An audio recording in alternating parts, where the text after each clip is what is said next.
the sum of all the parts, right? And Ethan knows that better than anyone else, having been our only two-time world champion. So lots at stake here, Dan, for NRG. They got to pull this one off, but pressure's on here, and they're fighting for a 4th seed, which is also just ridiculous. The pressure is so high for both of these teams, on the verge of elimination, but also qualification to playoffs, and only one can make it. And I know you're mentioning a little bit of Ethan as well. He has won champs twice, but also on the other side for John Cutie, how impressive he has been in his whole journey. True. Going back to IGLing as well for stage 1 and winning and getting these wins finally that they were looking for. Who do you think's feeling it more? Who's feeling the pressure more up there? Is it NRG or is it Sentinels? Probably NRG, I think, at this point, because they're one trying to get to the non-shotgun meta. That's for sure what they're doing. But also, these are champions. And they might not make playoffs. I feel like that has to have such a big effect on your mentality. And then NRG picking Fracture makes a lot of sense. Against EG, they looked really solid. I talked a little bit about Mata on the Waylay. He did a really good job.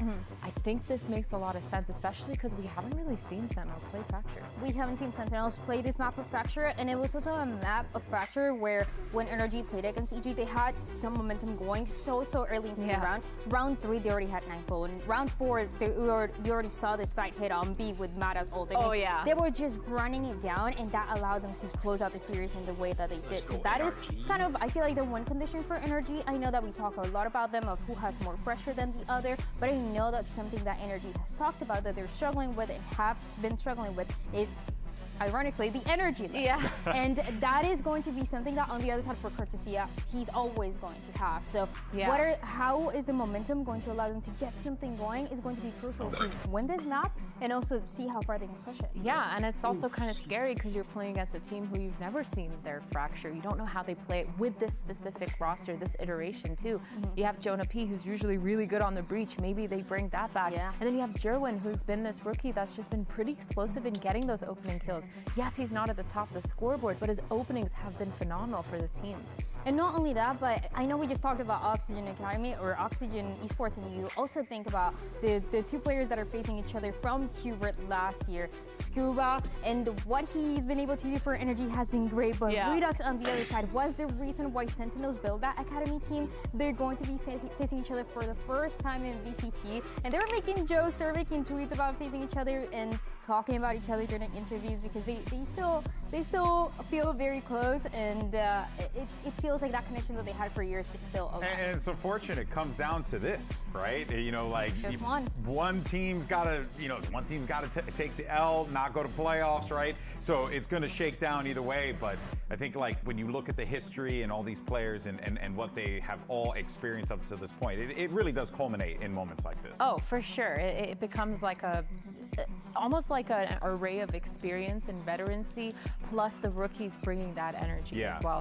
And just to touch up a little bit on the maps, because we didn't get to talk about Breeze, and I think Breeze is a super interesting pick from Sent. They've lost it the 2 times they've played it so far this stage, playing the ISO and the Neon. But as I'm saying that, the agents for Fracture here, we're going to be sticking with the Waylay, with that Phoenix, Mata, and Nico on the NRG side, and Sentinels. This is the first time we're going to see this in a while, Dan. And I love it because Redux, I know that we always talk about Kiko and wanting to see him a little bit more in the double duel list, but for Redux, I feel the exact same way. He was always such an aggressive player in challenges, in Qbert, in Oxygen as well, and I want to see a little bit more of that going to today and going against his previous team. Curious how stylistically it's going to play with the Phoenix Waylay versus the Neon and Rays, right? How do you approach those situations and what do they look to differentiate themselves? I think with NRG, it's definitely a lot more touch and goes and full execute heavy because they need to be able to get out onto that site with Waylay, but they have to break a lot of util first. So getting in, getting out, and then re-executing for NRG. But for Sentinels, especially because they're starting on that attack, the Raze is really good to break a lot of that site for util in order to enable Neon to get out and onto site. Plus the Neon stun, it's just so good when you're fighting for that A main, when you're fighting for arcade, for tower, as well as for just anywhere on site, especially Sands, when you're fighting towards that A main. So it's really nice to see how different these two duelist playstyles can be, and I really think this is going to be down to those duelists to see who wins out this match. Well, folks, this is it. Stage 1 is coming to a close, and we got one hell of a match for you, and who better to call the action than Uber and Wyatt on the mic. Here at the last gasp of Stage 1. We've got two of the top franchises in VCT Americas fighting for survival. On one side is NRG, who since Ethan took the helm, Scuba came into the lineup, everything has gone practically to plan, including, I don't know, the small issue becoming world champions, 3rd place in Santiago. There's not a black mark against their name yet. They're going to go up against Sentinels here. Champions, obviously, this franchise, the Masters Madrid, but this is John having to do it all now with a younger, untested rookie squad. The last time that these two teams actually matched up, it was in Stage 2, lower bracket finals of 2025. Only John, the same player on this Sen roster. That's when NRG disrupted the status quo of last year. G2 Sen at the top. No, they inserted themselves in there and then won champs with 3 players being called up from challengers. This is a Sen roster trying to recreate that now. Challengers players from their own academy team, Qbert, who, funny enough, that's where Scuba came from. That's where NRG poached him from to win champs. 6 months behind, but still a chance to find themselves in London. That road starts here. Flash here is getting hot and heavy inside tower, but Ethan's going to back Kiko up. Joe stunned up anyway.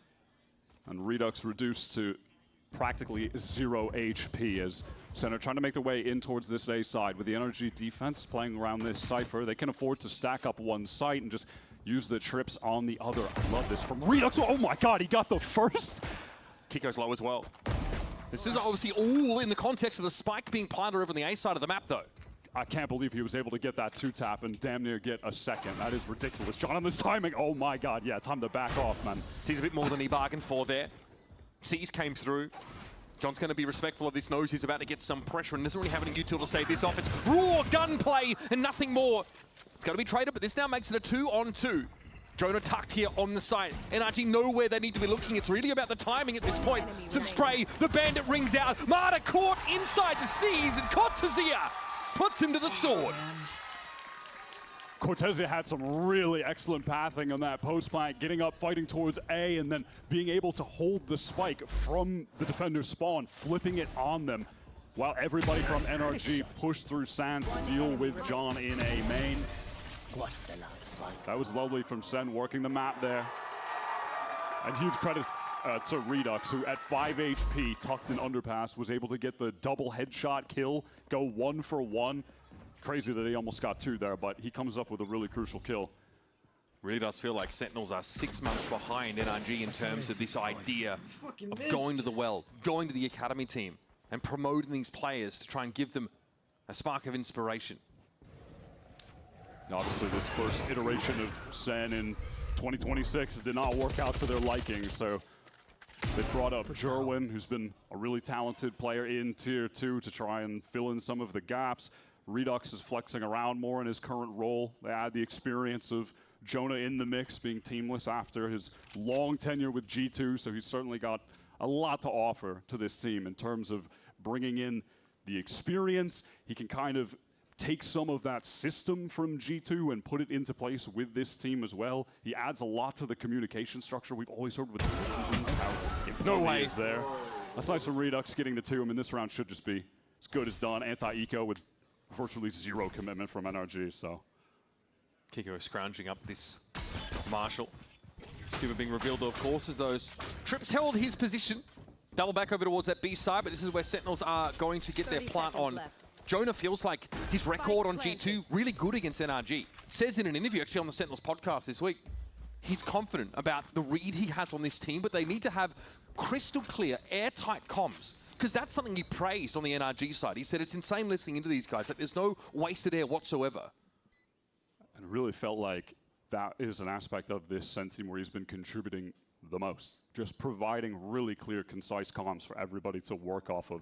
And yeah, I definitely agree. When you listen into NRG, it's all so concise. Mata is extremely good at communicating when he's out in front as the duelist, asking for his teammates to be doing certain things for him. They'll always respond, give him great confirmations. They're just such a well-oiled machine at this point. Some decent damage actually done by Scuba. Man, almost gets another. That's a tag onto John. So significant damage done at the end of the day from NRG, who also managed to get Kiko the ult already. I do like the theory of this Phoenix comp, with Phoenix being such a prevalent meta piece right now in Stage 1 globally, to take him over to Fracture where you have more orbs than any other map. So you should be able to, at least theoretically, just pump out more run-it-backs than you can anywhere else. And on the other side, Mata, who's really yet to get into the game, we know can draw a lot of util out and refract away from these sites. Be pretty hard to catch. And also, this comp is really good at clearing corners. There's mollies for days here. Sentinels are fast to work up through Dish, take this space. NRG a little bit more emphasis on that A main control. They've just left Kiko towards tower, just jiggling to see if anyone would actually push out of drop, and then they can just try to fight to control A if some kind of hit did go in there. But it's a pivot back to B.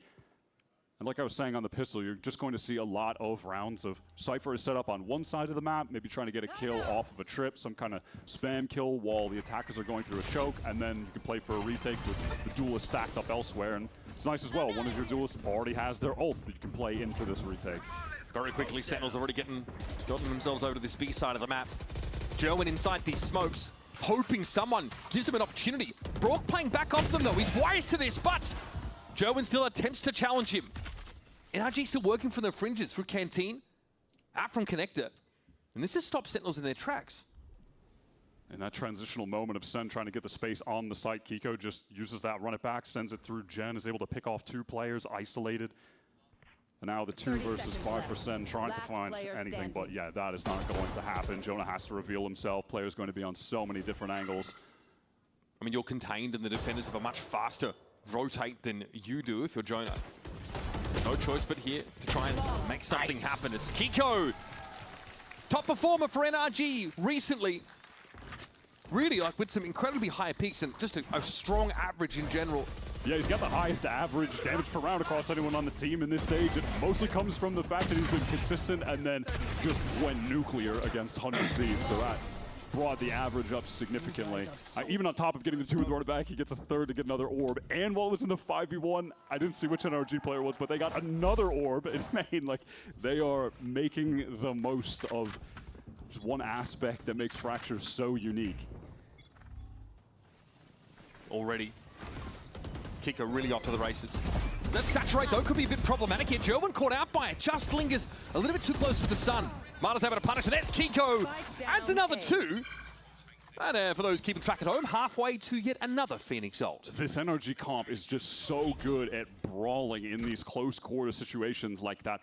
If you're Sen going into this game, having watched NRG play against EG, you will know that Mata loves to play close-up Dish there with the Hinder, ready to throw that off any kind of contact. It's going to catch you if you're close.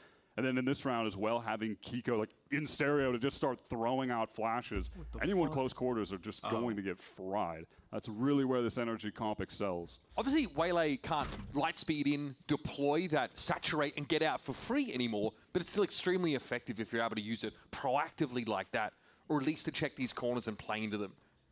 Yeah, I like the Waylay a lot on this map still, of every map in the pool, just hitting B or A site with both sites having verticality to them. You can just easily dash up into tower or up top site on A from either way that you're entering either site. And then on top of that, just playing a map where we're not seeing a breach now, but you know, a lot of teams are still playing breach. Being able to have a Waylay to bait out a lot of util and then refract away is really nice. And we can see that with things like the paint shells, things like the relay bolt from Jerwin, where Mata can make a lot of noise and get out. It's funny, there's actually players across both these teams that took part in one of the biggest rivalries in that year of challenges with Moist X Shopify and Oxygen in the mix, right? It was Brock and Mata on Moist X Shopify and Redux and Scuba on Oxygen. Those are the 2 teams expected to be the best. And in the end, actually, neither of them really ran nearly as deep as people expected to, but they were the most star-studded lineups. They've been looking good. This is just that early fight brawl again. Yes, they've got to be so concerned about trying to bait out that saturate. A lot of plays drop there constantly with it. Nice. Oh, it's going to be one of those games, bro. Confidence flowing already. I mean, you're about to have your second ultimate, and it's round 5, so... Yeah. So you are on Fracture. I mean, he's also getting a lot of kills. That helps him with it too. Okay, showstopper. And he can just get out. Oh, what? What? It is one of those games. Wait, what does he mean? One of those games? Is there a blood moon? Gun here. Okay, well, bye bye to the showstopper. Kiko, suffice to say, has developed yet another run it back. Prowler here trying to check. Send all grouped up, trying to make their way out of sands. Another awkward buy. It's just Cortez with the rifle. This is being watched for, everything being accounted for, excuse me, and NRG really have no reason to ease up on this A site. They can Ethan play is B one of for the best, retake, they still have if Cypher not util the on that best side of the map. IGL in So a America. noise cut rehit, they are going to be walking into the stack Sentinels. And Kiko can always refight into this space with all these flashes he's got to work with. Brock here happy Just to standing in get the some molly. toasty toes Yes, to find bro. 2 important kills. And this leaves John QT facing a, what do you call it, like a high mid-low setup? Yeah, not fancying that one at all. Scuba, though, perpetually lurking. Likely going to be the safe pair of hands to scoop up John. He has finally decided that now is the time that he can go out of B main. At least with that orb, John is going to leave the round with an orbital strike, no matter what. Yeah, even So without a Song. tiny consolation. His calls are I just want to see the super replay of what good. happened with Kiko. I'm not going to lie. That looked insane. He's already at 10-2. I think Now he's feeling it. Absolute pacing monster. mid-round is really good. Yeah, we're going to He's get that able in to just a call, moment, I'm sure. like, pretty consistently Seas? where So the C's. Oh, wow. This, yeah, it's off the C's Like to slow opening the down. door. Then he's mean, able to get the shot on obviously Redux. That's it's like ridiculous. And it looks like it decayed him in that like half the whole second before the team shot mid-round came in too. together. Also, But- love that from Brock. Wait, on the is that refight. fucking He sends Hubert? the volley up there, Bro, and that's when some trolls. action starts taking place, more from like A-Link and yeah. sight side, he walks Ethan's, into his like, own volley calling. to get the It's two-piece. really good. Brock has been just kind of quietly He's able to consistent set up this everyone. stage, honestly. Yeah, obviously, Been your a finals, solid play. Champions MVP last year, obviously had a name for himself with a very specific play style and weapon.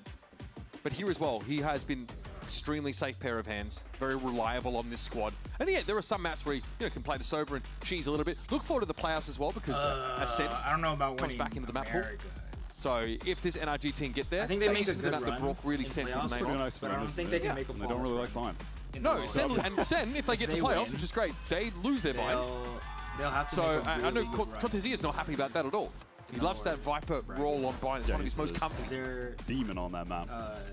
not the force. All right, let's see what Sen can do out of this timeout. They won that pistol, but NRG are on a serious roll right now. Gun rounds are looking superb. Kiko is on point.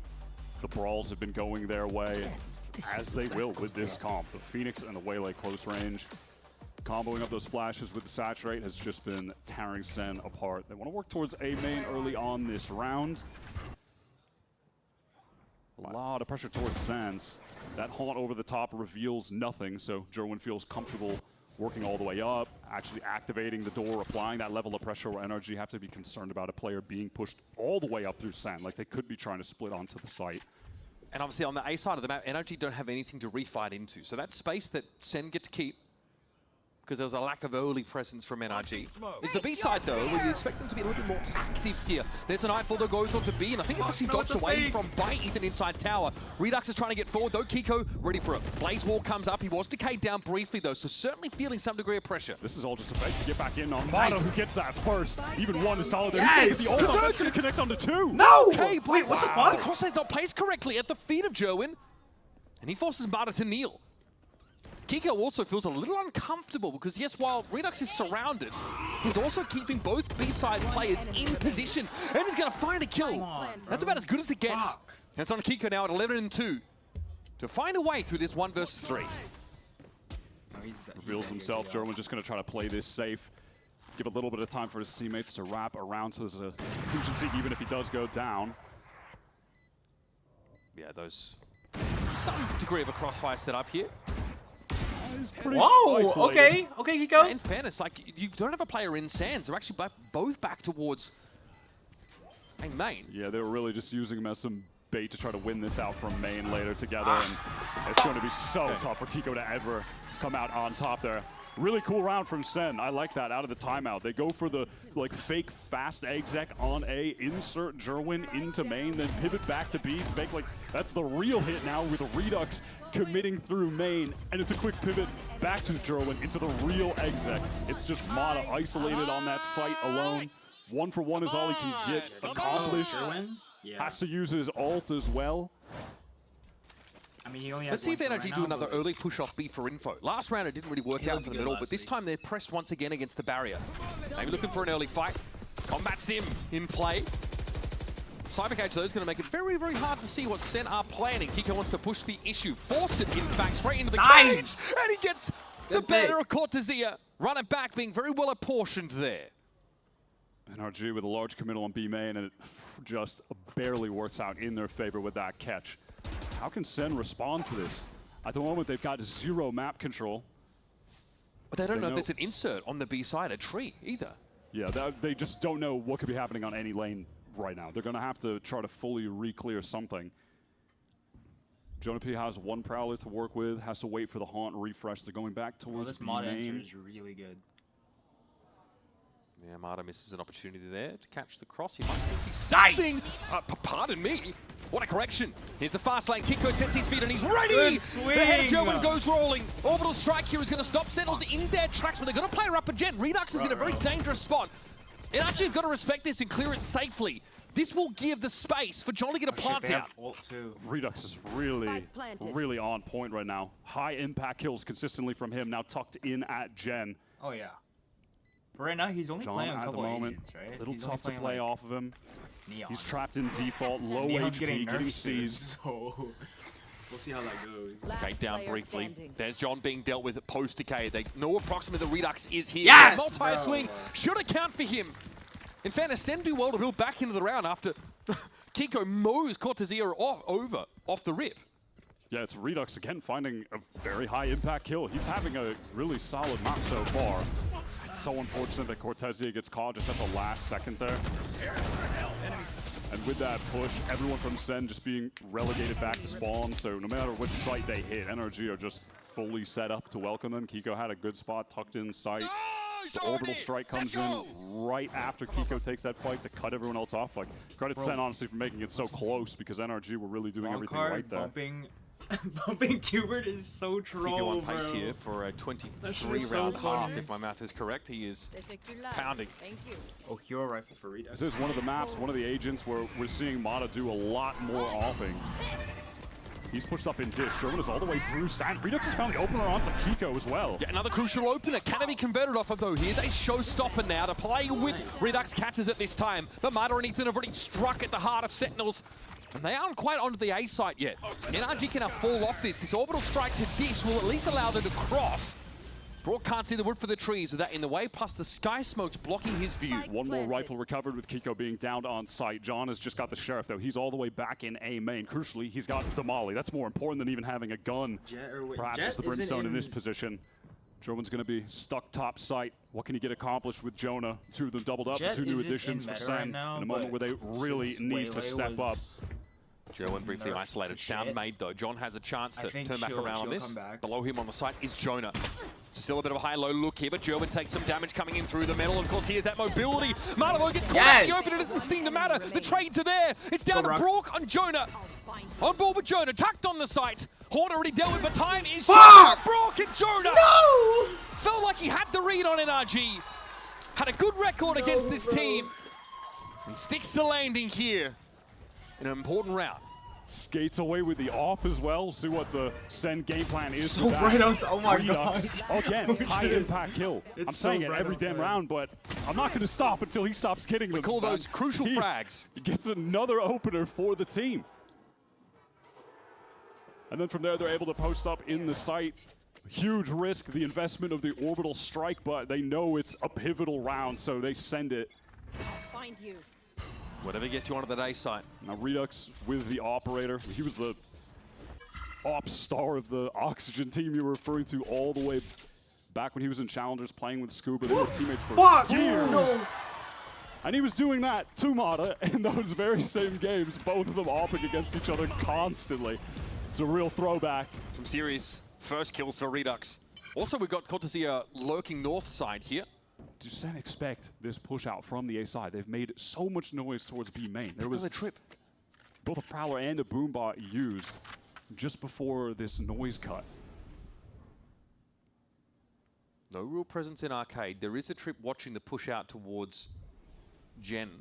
Go, go, go. But there's no tower presence at all. Camera could watch the cross. That's now been dealt with. This is causing Scuba to reposition slightly. NRG are really going to desperately need to find a kill while Sen are getting into the site here. Some kind of spam kill, something off a trip, but that trip is broken immediately. Good support for Jerwin to get the space deep into the site. Nice, bro. Oh, but there's the moment. There's the crucial kill. That's the disruption he was looking for. Redux is able to trade it out, though. John probably not unbothered about this. Sees. Still able to get the plant down. Oh my god. Redux is actually frying them. He is tearing them apart. I mean, what's Scuba supposed to be looking at here? Cortesia is not going to give him anything, especially not now he gets pinged out by the neural. Bring them down. All entries into the site are being covered. Redux would love another with the op. Their only hope is to try and jump and bait out the shot, and Redux misses. But yeah, Redux is not going to miss. He's on for the ace. Ethan says, Soul yes, Chain, deny we're going the to shut ace. the ace down at the very least now to 1v3, but it's time in the issue. And Cortesia is not going to give you a free kill. Little shoulder pick, little info check. Ethan does rip his head off.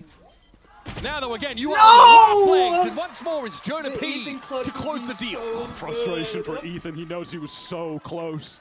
Just a centimeter to the left, and that's a headshot onto Jonah, who's clutched up in back-to-back 1v1s for Sen. The thing is, has that resolve, that Sen experience wins, to be able to I think succeed in situations apparently like they that get consistently. That is a nutty round from Redux Redux. playing a They get third mind-blowing seed game right because they now. have a We went from quality so frags good. to quantity frags Fury, very quickly. something like that. Sat at 13 And for then 9. if NRG wins, they get 4th. This is momentum no. building I here don't for know, it's Sentinels. confusing. I don't know Wyatt. how That's what I bad he heard. feels having to do that to Scuba, his teammate of 3 years, but When there's playoffs on the line, Bring them down. probably feels pretty good about it. Let's listen to Sentinels here on this attack side, round number 10. Oh no, don't It's a bad smoke. Gap on left. I think we can start putting pressure B and then we can finish Yo, it. Jonah is One B, sniffing one his under. monitor. Holy shit. Play late dish, really late. I'm gonna probably from here. Okay. We Could be could late peek. Could it be under press or no? Yeah, No. No, could be not. I think check I it. have it. I think they might be up in They dice open though. door. Can you like dog do it, so nothing. high eye for the peak? No, I know. I could probably though. Let's probably I'm pick gonna go wide. I'm gonna go wide outside door. I'm playing dish, guys. Are we coming back here? NRG now, 3 players at B waiting for this. It's a pretty shallow prowler up past tree. Didn't see a whole lot on NRG, on Sen side. Sen did calm out that Ethan had used that prowler and opened the door over on A side, so they know that NRG could be pushed up. They could just be jiggling this close in a position like Ethan is in. Where are you? Oh, the timing. How does he have a sense for this? Look at this activation now coming through, but the C's is No, going to be bro. dropped. It doesn't matter. Oh. It's Jerwin and Redux 30 cracking seconds heads left. together. That's that raw firepower of Sentinels, and now next line of defense here. Scuba steps up and is flattened. Cortesia lurking north side, finally able to drop down and reveal himself. Yeah, Brock. Himada's got no business being here. Is gonna call time Cortesia was because- ahead of that play. The timing he took to get down drop before NRG could attempt to flood in their only win con, getting back into the site is faster Sen than Wednesday at Sen could second? get in, I heard despite third. Sen having more numbers. That's the only choice they had, and Cortesia was way ahead of them. Really puts the nail in the coffin on the round with that I'll check play. after this round. Actually, And now round Mata over. just attempting to save this up. Barely any Oh, they credits would have a left. round or a map You have Jonah differential. on the hunt. The Sen money, though, isn't great But either, their so round, they're not desperately hunting him down. They want to keep Wait. with their shot as well. Wait, no. Just a call there in the mid-round to re-hit that A side for Sentinels. Great mid-round, but also followed up by 2 cracked young duelists on the Sentinels side of things. It works a treat. Ethan is there ready with util to catch him. It's just too slow. Yeah, then Jerwin gets that slide across. Redux able to pick up the lane on door immediately, just has his crosshair placed for the swing Go, go, go. from the energy player to supplement Kiko in this fight. Yeah, okay, so you seized him. Yeah, So what? that's a crucial moment there from Cortez. Listening into the comps, I mean, should John just called around, they ran it, and everything worked perfectly. They just enacted the plan perfectly. All the little fundamental keys of that working, all the players made the right individual decisions. There's a cost to putting John back on the IGL role. In kickoff, he actually had the highest KD out of any player, any role, almost 1.4. Everyone was like, John's unleashed, dominating. But you could almost hear in the comms as well, Caillou wasn't brimming with confidence. John was frustrated at not really being in a position to call those rounds. Now, sure, his KD's dropped a fair bit. He's IGLing, right? Still able to find some important rounds. But calling mid-rounds like that against a team like NRG, you have to be on that level. Crucial, and you could argue it's a net positive in this role.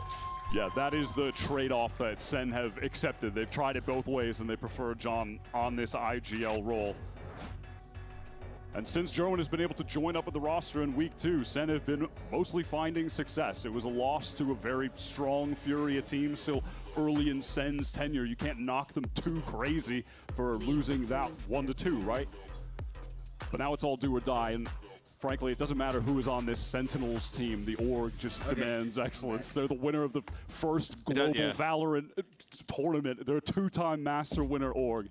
It doesn't matter who is on this team. Like There's an expectation for greatness at every moment, from the first match to the last. Yeah, for other teams in downswings, those expectations seem to relax, but not for this squad. Here they go. They're going to go hard and fast over towards this B side, which is mostly empty. Except for Brock, he's felled by the showstopper, and Ethan had to pull himself off back in his tree direction. His timing on lower, he's caught by Cortez. Wait, his lurks from Cortez have been sick this game. This one from Southside finds a perfect moment, and again, Redux is in this really obnoxious position that he's managed to ferret himself into on multiple rounds now. Sen know where everyone is coming from because Cortez has south and north side tripped. That's one of the advantages of playing Cypher here. That's why this is really one of the only couple maps in the pool where you're still going to see Cypher get played. He has a lot of value here. Being able to get both of those lanes. You know, on top of that, when you're on defense, being able to use the cam to get additional info on the lanes, use it or the trips as ways to activate trap plays that you have, especially if you're one of the teams running the breach comps with this too. Like you'll see NRG, they'll try to go for cam plays and it'll activate like a Kiko flash. He'll swing off things like that. Scuba able to get himself one here. Spike's about to go. Couple guns snatched away, but money not an issue right now for Sentinels. NRG really need to sit on what they can scrounge. Last round here of our first half. Sentinels already posting these 7 attack side rounds. Redux, 16 and 10. It's okay, we get breezed and it's an outrageous game. He's been such a flexible player for Sen. He has just been cooking down in challengers for years, He's a product waiting of for this the system, opportunity. right? Yeah, absolutely. You know, his time with Oxygen and then Sen really refining his gameplay, making him a more flexible player, and even putting him in leadership roles on his time with Cuba, and now he's here. And lost a little bit of hype too, which feels hilarious now. During the time when he was flexing around and he wasn't putting up like the same crazy performances that he was when he was the primary duelist for Oxygen. He had to wait while people like, you know, Scuba got picked up. Literally, while his teammate on Qbert was able to join NRG and go win champs, he still had to wait to even be able to play in VCT. Bring them down. And now here we are with Sen trying to recreate the NRG formula, bringing in their challengers players. Here's the walk up. And a pretty passive positioning here for NRG. Just a trip to play off of. Cam over towards Dish. Marta fortunate to emerge from that engagement. That being too low. Here's a Nightfall. Thrown over towards defense board side. That counter is going to come out for Armada. Oh my god, the damage is crazy. Jonas still somehow able to get the first. Nothing being converted for NRG. The nade coming in as well. He's still decayed down. The nade finished him off. That fade util from Jonah was absolutely filthy. NRG reeling. Can Kiko salvage them? He's gone off the boil entirely over the last couple of rounds. Not a darn thing he's been able to do. And the same you could say for this one. They're just offering. All right, Nightfall. Use it or lose it, folks. In we go. Line being held here by Cortesia. Waiting for the push out to Sands. Ethan really has nowhere to go either way. It's Jerwin who doubles his frags for the half in the last round. And Sentinels post a 4-1 lead on attack. They're looking absolutely electric on attack, courtesy of Redux being at 17 for 11 on the board right now. Just gapping everybody outside of Kiko, who started hot, but has definitely cooled off towards the latter part of this half. I cannot believe that Sen have gotten away relatively unscathed from this entire fight early. Mata hits Jerwin directly with the ultimate. He's slowed, getting spammed, and yet somehow he's alive. He's not going down. They're unable to collapse on Sen. First time we've seen Fracture here from Sentinels this stage, and they are ready to take on the world champs for their spot in playoffs. Don't go too far. We get a second half right around the corner as NRG will go on the attack. Mata needs to pop off during the second half.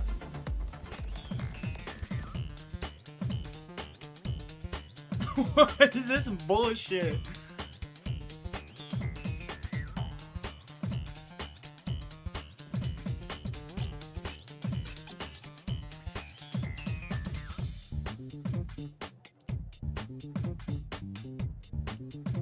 So Crew and G2 get the first round bye.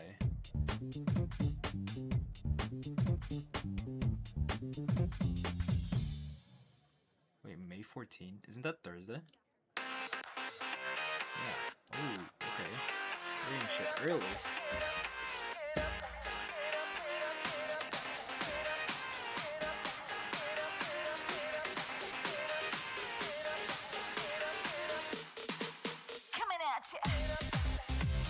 Oh my god. Paper is 2-1. Wait, what is the specific? Oh, KRX. This fracture map started off as the Kiko show, got out to 14 kills after half as many rounds, but very quickly was forced to stand in the shadow of one youngster on the Sentinel side. It was Redux who ends the half with 17 kills. Combine this with some sick lurks from Cortezia, some amazing mid-rounding from the combination of Jonah P and John QT, and you've got a team who've demonstrated how serious they are, Wyatt, about snatching that last playoff spot out of this group. And when you compare the amount of time that these two squads have had together, crazy difference. This Sentinels team, they've only had Jerwin for the past few weeks. He wasn't even here for week 1. We haven't seen their fracture. It's tough for them to even know what their map pool is looking like right now in terms of what's at the top and what's at the bottom. They don't even have enough experience to really know for a certainty. But so far, Fracture is looking damn good. Scuba is feeling the pressure right now from Redux, but taps him down. Cortezia trades across the map as NRG are just working their way into the defender's spawn. Yeah, I like the death ball group up here through Arcade. In this spawn is a bit of an interesting change of tack. John QT gets a bit curious. What a little dink. Ethan is on super low HP. As NRG eventually, they're going to need to get to the site somewhere. They're going to need to get the spike down. Senna happy to slow this game down a little bit. Ethan, yeah, got tapped up pretty nasty after that last encounter. There still needs to be a cross to the site for NRG, lest they kind of get contained on this side of the map. Next it's very low. T1 PRX. No one's here to play off him either, so he thinks twice about lingering in this smoke. He knows he has to dip back without smoke fading. He'll be exposed to far too many angles. NRG are on the noise cut. No reason for Sen to leave. Couple smokes still left here for Brock, though, to get some 30 seconds left. safe little pathing onto the site to try to get this spike down tucked. Here's the plant. No, he can easily stun default. I'm trying to run back in here, but he's playing it silent for main currently. Very patient for Cortezia, and he might be rewarded. Do you check this low angle? Ethan shows a gun barrel and drops down. Is there more where that came from? Cortez knows there. Oh! Okay. Dink! Unreal! Look at, he's barely alive! Mono, unstoppable stuff! Cortez gets a kill as he exits the round. Now it's down to Brock. It's not looking like an 8-sided shape out there, but let's see what he can do. No, that is dirty! What a filthy round from Sentinels. And this is something they have to do often. NRG want to take space in the mid-round and sit. They do this on every map. Split's another good example of that. Cortezia is looking insane right now. Sen needed him so bad. The fans were so hyped because in the offseason, Cortezia was deep frying every team that they were playing against in every offseason tournament. He looked like whoever's top 3. Unbelievable coming off of his time with MIBR. It felt like, how the hell did they let him go? And Sen were able to pick him up, and he's looking like their star player. He was struggling in kickoff. He was putting up a .84 KD. And now in this stage, it's 1.18. Massive turnaround, and he's just continuing to be in such better form. And Sen have really needed him. Win, then they go to London. Have some presence up on this B site to start the round. NRG want to, like I said, take some space and then sit there in the mid-round, sending to refight into that space so they don't get caught out or exect on, which would be even worse. Scooper again finds success out in that tree direction. Yes! And there's Kiko. Yes, we need this. We need this gun around for bro. NRG. We need this Eco. Might be able to get one back here. No. Yeah, that's at least yes! one. And Scuba yes, Scuba! At the range with the Outlaw collects that trade with ease. Such an important anti-eco to find here. What the fuck are we doing? Command's attention! Spotlight on the Moroccan now as he's ahead of the Flash, and Kiko is feeling it. That's Jonah P putting some hurt down on the Phoenix.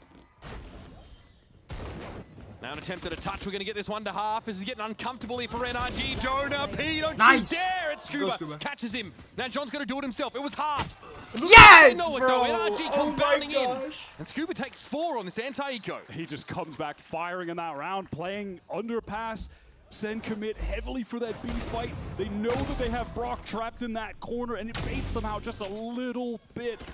He draws just too much of their attention. They're not aware of Scuba being tucked left, so he gets that first free kill with the classic into the outlaw recovery, and from there it's disaster. Felt like Sen were going to be in position to run away with this game, but NRG are right back into it. Brock has got the Odin already. Oh. Yeah, he knows it's time to put The the Broden hurt is on here. Sentinels early and often now. Foray out towards this here. And then with that haunt over top, they know it's safe to just go ahead and get that free orb. Trying to funnel some of those over to Redux. Right? Dude, this shit is cinema. Passive play into tower. Nothing really to buy up in this round. They knew Marta would be at large with this outlaw. No point wasting on a half-assed fight. This is definitely the kind of round where you're scared about a guy being up in tower with a shotgun. Yes! Cortez just has the classic right click, which is kind of a shotgun. Well, but Marta's not also really. got the long-barreled shotgun. Yeah, which is a little bit better in that situation. This round is pretty much done. Yep. If you're Sen, you just really don't want to give Kiko any more orbs at this point, or Brock. Both of them are so close to the ult, but I mean, at the same time, it feels just inevitable that they're going to get them. The way that you can run around on this map as the attackers and just try to collect all of the orbs. Yeah, you just by default have all that space to start with. He's running in. Which means those attack side lurks are super dangerous. Something that Scuba's going to indulge in. Yeah, Kiko intensely. is happy to go hunt. Oh, fuck! Orbs. Well, how he envisioned that ending, I'm He sure. only lost a Spectre. Regardless, we'll have the rest of Sentinels perish to the Spike Blast, and NRG keep 4 guns out of the round. Let's see if Sen can shake off losing that eco round to NRG earlier. Just get right back into the game.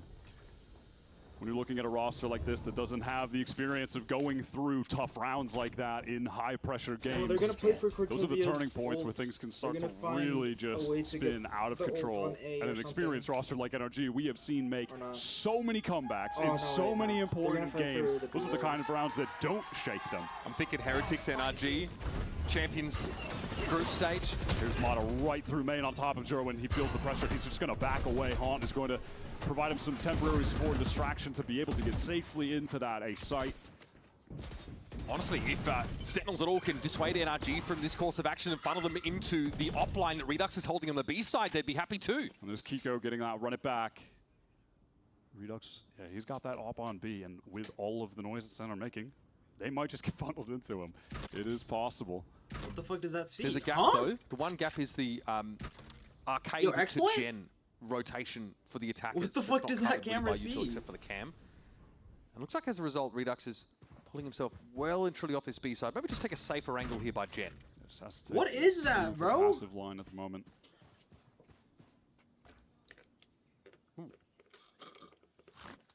Ethan. Just enough noise there. Sen didn't move. This is what NRG will do. Occupy space. You see how I left the insert of Scuba here? And punish you for pushing up some of that info. If Sen want to get that info, they have to properly fight for it. They're going to properly re-clear it. Jerwin still has this relay bolt. He can send that out when the hit is going through A main, try to disconnect the duelists from the pack. This is still so much util here for the defenders to use. They don't have information though. This is NRG kind of going for it now as their last option. Kiko across the molly in runner back, so we'll have that held. Yes! Yes, bro! Jerwin caught inside the molly. Here's Redux out of the smoke. Finds one, but that's not going to be enough. Not by half. Damage on Brock as well. That's great. Just a random shot hits him in the leg. Redux has to save no matter what. No option. See what I mean about Sick hit Ethan's from mid-rounding, NRG. bro? There's that Phoenix value coming into play. Genuine, this is He's just able to slow the down the Phoenix round theory really right now. far Just to the point constant where he orbs. gets We're on the fracture. We're other gonna have a team million super ults. fucking confused. Jerwin has nowhere to go in that situation. wasn't able to provide any help to his team, wasn't able to get a good timing with the stun to go out to try and stop anyone from NRG from actually getting into the site. He's trying to because he's just fully occupied by Kiko running it down at him and pressuring him in that corner. Feels like it's a little hard for Sentinels on this defense side to be proactive. Find like that Scuba or Kiko lurking as a loose end. Get that information. Scuba handled here, so Redux will keep the op. That's all she wrote on the Sentinel side. NRG clawing back into this game. Fracture, their map pick. Sen had the read on the situation. They had 4 players here. Wow. This is Molly. Just got caught. That was just, he saw Jerwin already, and then Jerwin threw the wall Perfect up. So Molly, he figured, Kiko. well, Let's go, bro. Wall here. I'm about to go down anyway. It's nice. That Phoenix ult just completely disrupted that setup. Not even close, guys. Good shit. Most enthusiastic Ethan reaction. It's funny how like it's talked about there wasn't like a true emotional leader on this team in the past, right? Pretty low-key squad. It feels like Ethan is stepping into that role in his own way. So with that dry sense of humor. That's something that Scuba was talking about in Santiago, that they've been lacking the emotional leader with Psalm not being on the team anymore.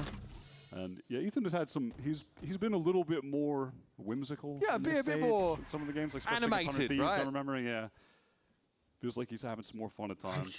Though that was not the most whimsical and joyous Ethan moment I've ever seen, but. Yes! Oh my God! Redux right into the angle. I like this. Just take a tighter angle. Kiko dealt with it. Here comes the. Yes, the volley! Gonna be Mata on the side with the quickness. Somehow another volley kill for Kiko. Though Cortezia had nowhere to go. Knew he'd be wandering out into a sideline if he dared to move. So NRG, this should be another easy round take for them here. After this. I know it's called Jer win, but very, very tough here to really eke out any advantage in this round.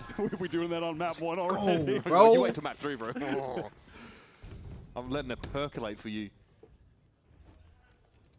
All right, Sen are going to get that full buy on, and I know they're starting to feel the pressure. After going on that run at the end of the first half, 5 rounds in a row, win the pistol, and then they get ecoed. And now just 1 away from NRG tying it up. This is a real make-or-break moment for this very young team. It's a moment where they really need Jonah to guide them. Ewok as well, experienced coach. They need those guys in a time like this badly. This is why you bring a Jonah P into your team. This is why you get a John back as your IGL, right? Jonah's been very, very good at facilitating. Think back a few rounds where like John is out on the site with a Spectre and gets those 2 kills. It's the haunt that Jonah P throws that sets him up for that. Draws the crosshair away. Lets him look like an absolute superstar out there. He's won 2 1v1 clutches already. Yep. It's a very important timeout. Bonk are also just a part of this massive history, the spider web of just storylines and players in this server that have been on different teams with each other. NRG picking up Mitch as their assistant coach, who was Bonkar's player on Oxygen, along with Scuba and Redux. And this is after Bonkar had history on history. Bonkar took a step back, really. He was obviously coaching in Europe on that guild squad and had to work his way up from that Oxygen team to where he is now. With many of these players help mold them into the individuals they are today. We're set up for a big fight towards Arcade if Sen decides to go all in here. Yeah, it looks like we're going to have a quick one, folks, at this rate. Sen pushed up real close. Util at the ready. When NRG tried this on them, there was a slide from Jerwin, and he got ahead of all of that, arresting Util. Oh, that's a big circle. Wonder what that could be. Man, they tried to stun and seize to get that orbital strike off, but it wasn't actually activated by John. So a lot of utility kind of baited out from Sentinels. NRG just biding their time. This is a huge fight, and Mata takes it against Jerwin. Yeah, you've got to win those ones there. Mata, they knew he was isolated, pinged out by the horn. That's tough. Now you're going to fall back off this to some degree, or do you? It looks like there might be an attempt at a refight here for Sentinels. Oh, not great timing for it though, as there's a neural theft. Here's a conversion pass. Mata wants to go for it now. There's an opening here that NRG want to exploit, but the orbital strike is going to force Mata. It doesn't even get the kill. That was their own team's orbital strike, I think. I couldn't tell. Or no, sorry, it was reversed. That was John keeping himself alive in that one. It was Brock's earlier, so John is able to rip that one and get just outside of the periphery. So Mata trying to dash into it would have gotten him killed. That's super heads up from John. That was sick. A really spirited exchange of util, but Jerwin is still out of the game, right? He fell early in that 1 versus 1, so this sleeves, NRG. Well, trying to get to this site, there's such little time. There's only 20 seconds. They still have to cross. Cortezia gets one, gets the ult off as well. Look at all the pings. Neural comes out. Horton is going to reveal some plays, but Kiko just fights inside the molly. And Marta chalks up 3. Full house for NRG. And the fans are getting loud and proud. Sen just trying to flood back into that site. You can't blame them for trying to play at that fast pace to meet NRG, who had such little time to actually get the spike down, but they're just unable to connect the trades. Oh my God, what a spray down. Ah! Presented without comment. It's an even game now. Bonka absolutely getting fired up. This was looking pretty grim at the end of that first half. An 8-4 scoreline, so NRG have to put their nose to the grindstone and get going. Now we're tied up. A little switch from north to south side on the map for NRG. As the Prowler gets sent through into a main, doesn't clear anybody close. Cam has got some passive info for Sentinels there. Cortezia throwing that, and Jerwin maybe could go for a swing attempt off of it too. Marta playing solo over towards that dish direction. Ethan just really trying to make his presence known over on this A side. Marta's also paving the way for Howler something at as A. well. Ethan is just committing util piece after util piece for this kind of A main re-clear. And now NRG are going to double back into it. He hasn't felt any pressure. Marta might be inferring that with the trip that he ran into, that A side is the weak side right now. Yeah, they're hoping that at this point they're only going to be going up against the Cypher if they execute onto this site that they've dragged people towards B. And they're on the way back. There could be a crossfire setup here for Cortezia. Yeah. This can be smoked off though, easily. Yeah, John had to find a way to fight out of this, otherwise he's going to let NRG just exec on them. Cortezia alone, virtually alone. Out in the open, brought down. This is what NRG will do, man. John is on such low HP. What is the committal here from Sen? They have a Nightfall, but you have one guy with 7. You're down a player already. Redux is one away from the showstopper. I mean, maybe if he somehow got a crazy kill with the judge, but yeah, there's just no choice. It's a save, and like the most painful kind of save to have to call. I feel like the last thing you want to do is just let NRG exec on you over and over again. They divine the weak side of the map, NRG. They know it's just a Cypher there. It's so easy just to smoke off the push out of, connector. Even with 2 players ready, who rotated kind of early on the Sentinel side, they can't do anything to disrupt NRG, and they leave their Cypher alone. Yeah, on a prior A hit, Sen really had the read on them with 4 players stacked up there, ready to absorb it. They weren't able to take that round on this one. My ult's ready. Ethan really works them and is able to just navigate his team into the lightly held site. How do you get into the site? Unless you have dish control as the defenders and you drop down there quickly, like you play retake. Yeah, there's just, you can't all get out through main. It's so tough there. Sentinels fully investing into this round, buying down to effective nothing. Obviously the loss bonus is at the max at this point.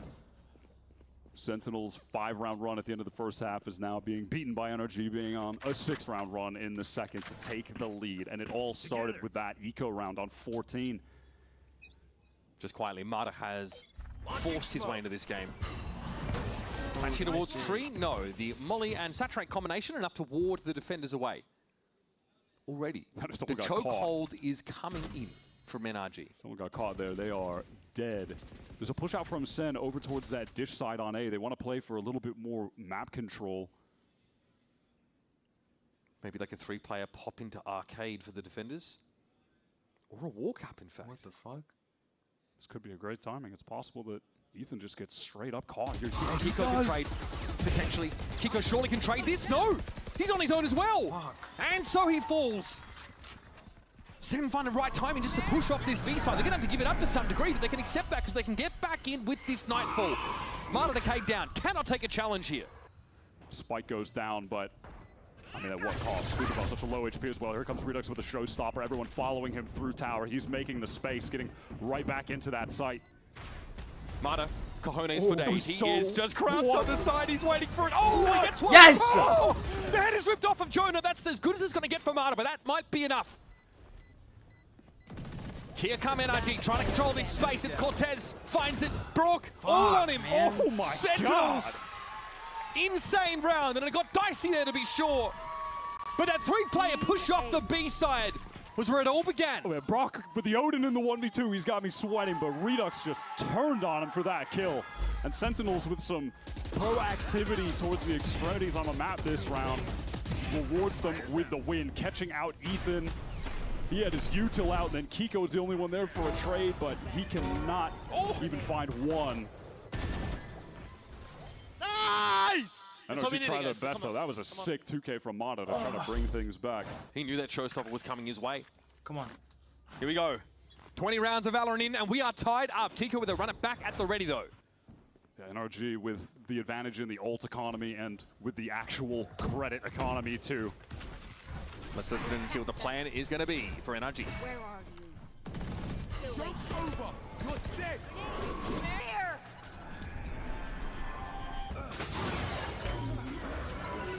You need tower. Tower clear, tower clear. Chill.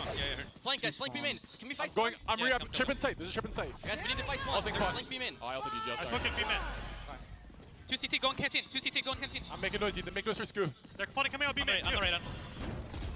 Waiting for this. 2. Chill. Raise one. B main. I'm gonna plant. I have One more CT. time. 2 B main, boys. I have CT. I'm gonna play dice. They're going underpass. I'm fighting them. Call that. Yeah, I'm gonna come with you. One. I'm going with Nice, you. Ethan. Underpass for Sure, sure. I'm gonna be with you. Let's hold. All the attempts for Sentinels to disrupt NRG, they still get this execute off. Ethan finds a massive kill, the player coming out of spawn side. And he'll be entrenched here now. It's only Molly over towards Canteen. This is not going to restrict Ethan whatsoever. Brawl can play off the contact of his captain as well. And he spots a bit of Jonah P. And don't miss.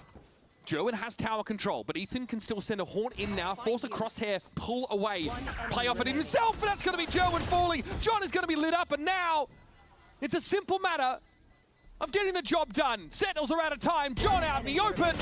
Yes, He's out of health. bro.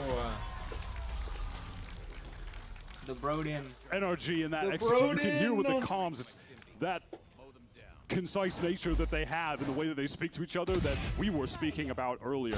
They're one of the teams that are so good at giving direction to their teammates off of something that they're seeing, and then also always giving confirmation.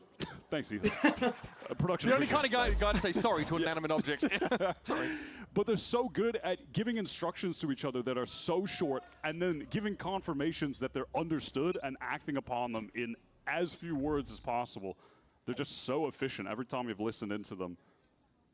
Looks like once again Sentinels are considering this heavy presence out towards bench. And unfortunately, the downside of winning a round and then losing it is their economy is completely broken, and NRG are looking to get to map point here on their map pick of Fracture.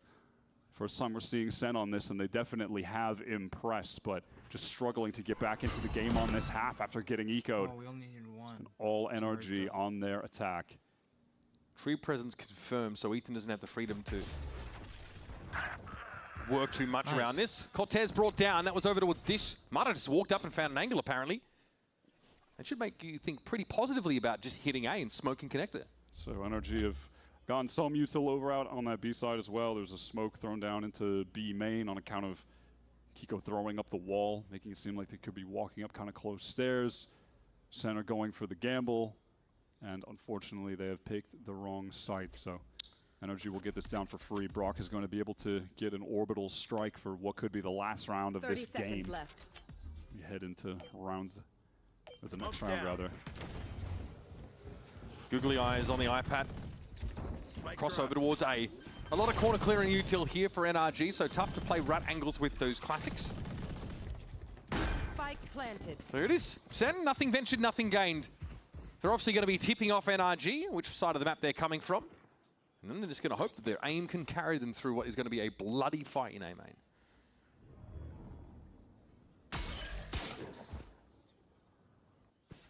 John shows himself. Hoping to bait some sort of overextension, I guess, towards the south side of the map. He's not going to get it. It's NRG we're talking about here. Scuba 4K. Scuba 4K. Hoping to play out of the smoke in numbers, likely, but this Molly's going to make that much more challenging. John just burns down mostly to it. Scuba checks for any accompaniment. And that's going to be it for Sentinels, folks. Broke to swing on this one. Dangerous. Dangerous to push into players like this. Hello? Okay, propriety thrown out the window. Fortunately, NRG have cash to burn. Some 6 shots, though, from Redux. Gets him closer to a showstopper, so who knows? Maybe that'll end up being relevant. Every kill counts.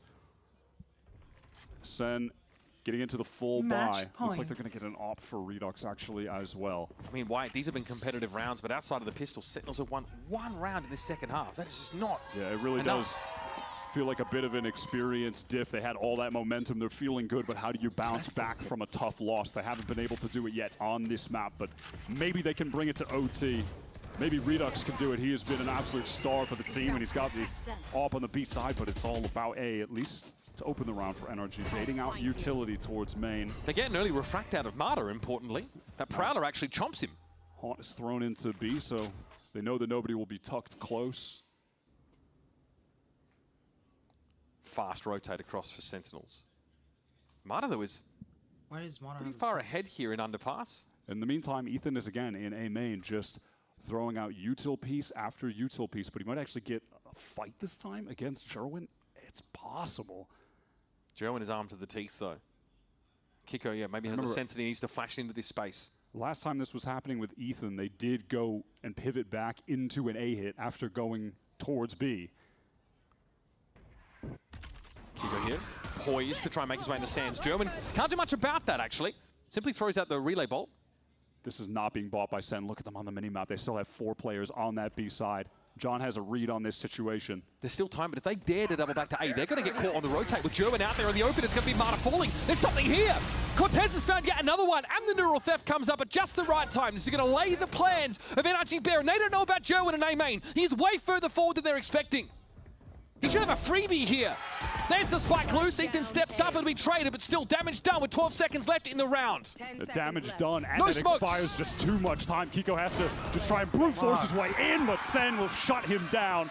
And Ethan had no hope crossing into the site against 4 crosshairs.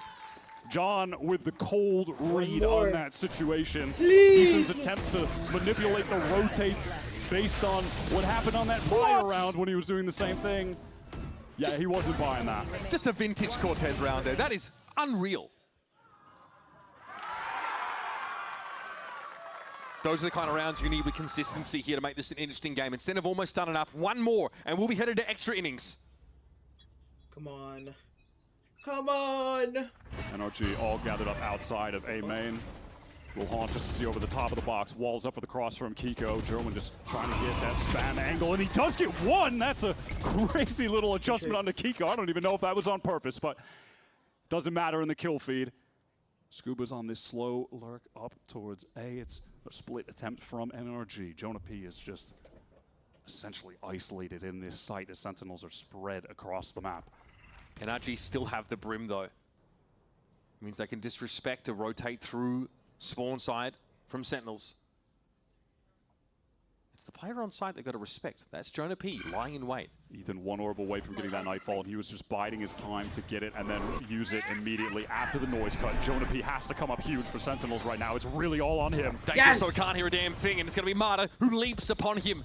Redux was hoping, look at where he's playing, up in this corner. This is going to get awkward once the smoke starts to clear. Scuba is conditionally safe for the time being. Redux tries some fancy footwork to accost him and is brought down. Now it's on Cortezia and John. 2 of the Magic and Mischief Makers on this side. But the odds do not favor them.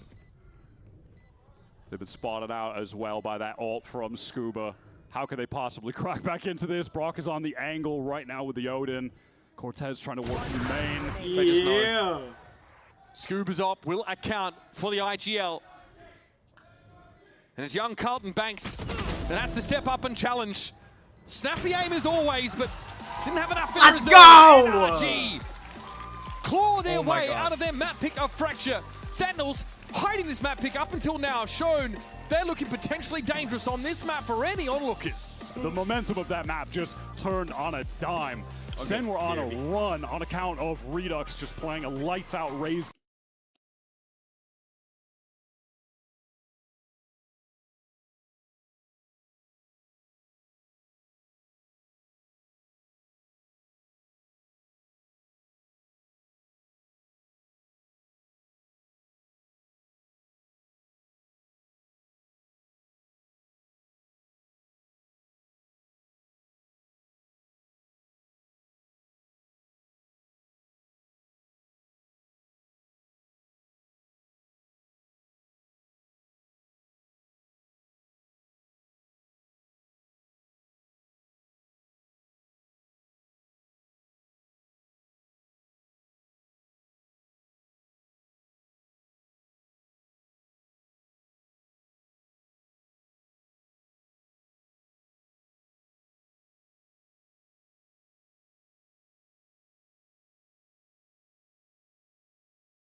popping the hell off. I mean, Yeah. Kiko was on fire in that with that agent Dryad, and it genuinely felt like there's not a lot that could stop him. In this. It felt like Crazy Kiko, stats. towards the first half, especially when Sentinels had the lead, he was keeping the team alive in those crucial moments. And it was with this Phoenix.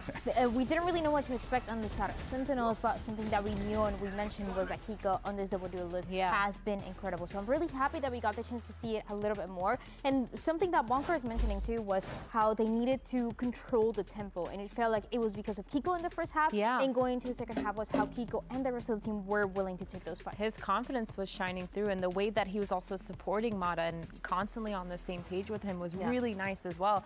When they're going for aggressive stuff on the defense side or even on the attack, Mata going in first, refracting out, but Kiko's just always there to get the multi-kills. And it's really nice because we thought his performance earlier in kickoff was a little bit quiet. So this stage, especially the past couple weeks, he's been popping it's off. exactly what you need, especially going into the playoffs to find that second gear, if you will. It certainly is something that is going to wake up this NRG team. Yeah, and this round is super important, this round 14, because that was the round where they had one pistol for Sentinels, and then they lost that thrifty. That's where everything kind of turned around, Dan. It was both of the pistols going the way of Sentinels. They already had the lead of the first half. You think they're able to get, they're going to be able to get some momentum going, but then like you said, the round 14 happens, and then this is exactly what we were talking about. A lot of rounds where NRG were amazing at playing slow, getting that info early in the map, and continually keeping Sentinels guessing on this defense to the point where it was 20 seconds left. They were going for the side hit, and maybe there was one player for Sentinels gets taken down, and that is a retake that was not going to happen for them. Yeah, if you look at the timeline at the bottom there, they won 6 rounds in a row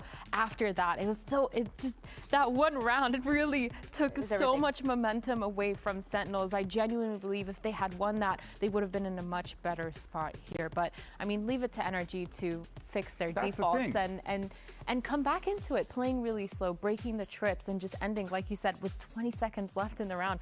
It's kind of insane, but oh my God. I was waiting for you to notice that. I didn't see it. My heart. From NRG on socials, but yeah, I think that there is a you just can never count out the world champs in these types of situations. I'm sorry, NRG have proven time and time again that even when they're in moments where they're absolutely getting beaten down, they will find a way to pick up those critical rounds and address those issues. So Sentinels need to find ways to close this out. And it feels like you can tell in the way that they were reacting for NRG towards the beginning. There was a little bit of frustration that they were showing in their faces. And then they go into the second half. There's a round where they lose, but Mata's laughing. It feels like ever since then they started to get those wins. But like you said, for Sentinels, it is going to be crucial, and it is their map pick of Breeze. This is a map where, again, we should be expecting a double duelist from them, but it's a must win to stay alive. Yeah, I mean, first map is close. First map, exactly. And that's it's the not their important pick. thing. That's a good thing, guys. Don't worry. Exactly. There's still plenty more series left to play here, folks. But for now, they'll send it over to Coach Ewok. Zoe standing by to get some words.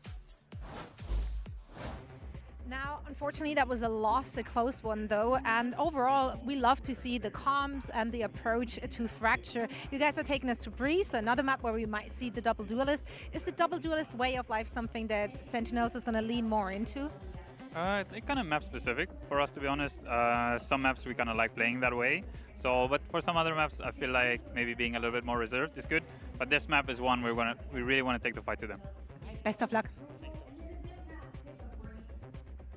Hey, and I like the sound of that. I'd rather a team, rather than, going to like a more reserve, even though that's their strategy, but still going to like a more reserved strategy after a close match like this, that's a toughie. But now you're walking in the Breeze here.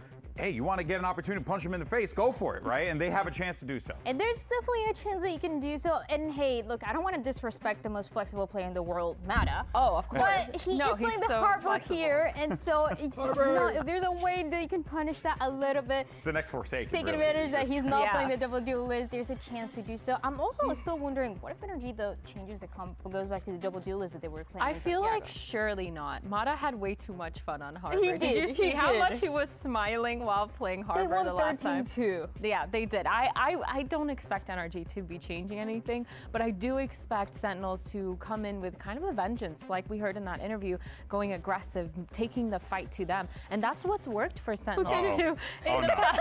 Oh dear. He's pointing at the Harbor. Wait, but is this fake? Because this isn't He just hasn't the picked. lobby. Yeah, he hasn't locked the he agent hasn't yet. picked it. I think he's baiting us right now. I don't like this.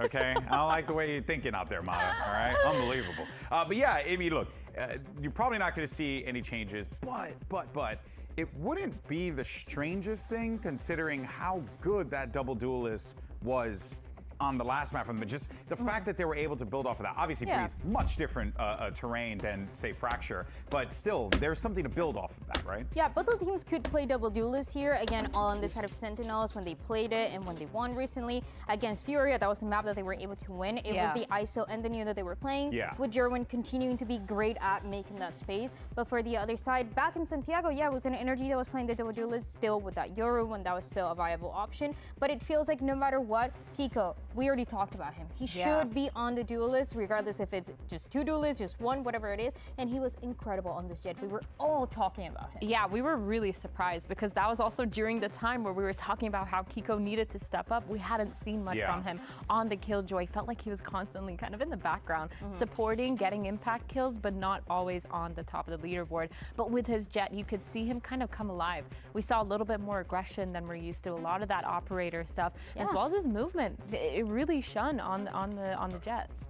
All right, friends, as you can see, we're getting ready for this matchup. Players are getting all set up and ready to go. But the question on our minds is whether or not Sentinels can bounce back, keep the playoff hopes alive, because let's not forget, you win and you're in. Whether you're NRG or Sentinels, a lot on the line, and you don't want to miss it. Map 2 coming up after this.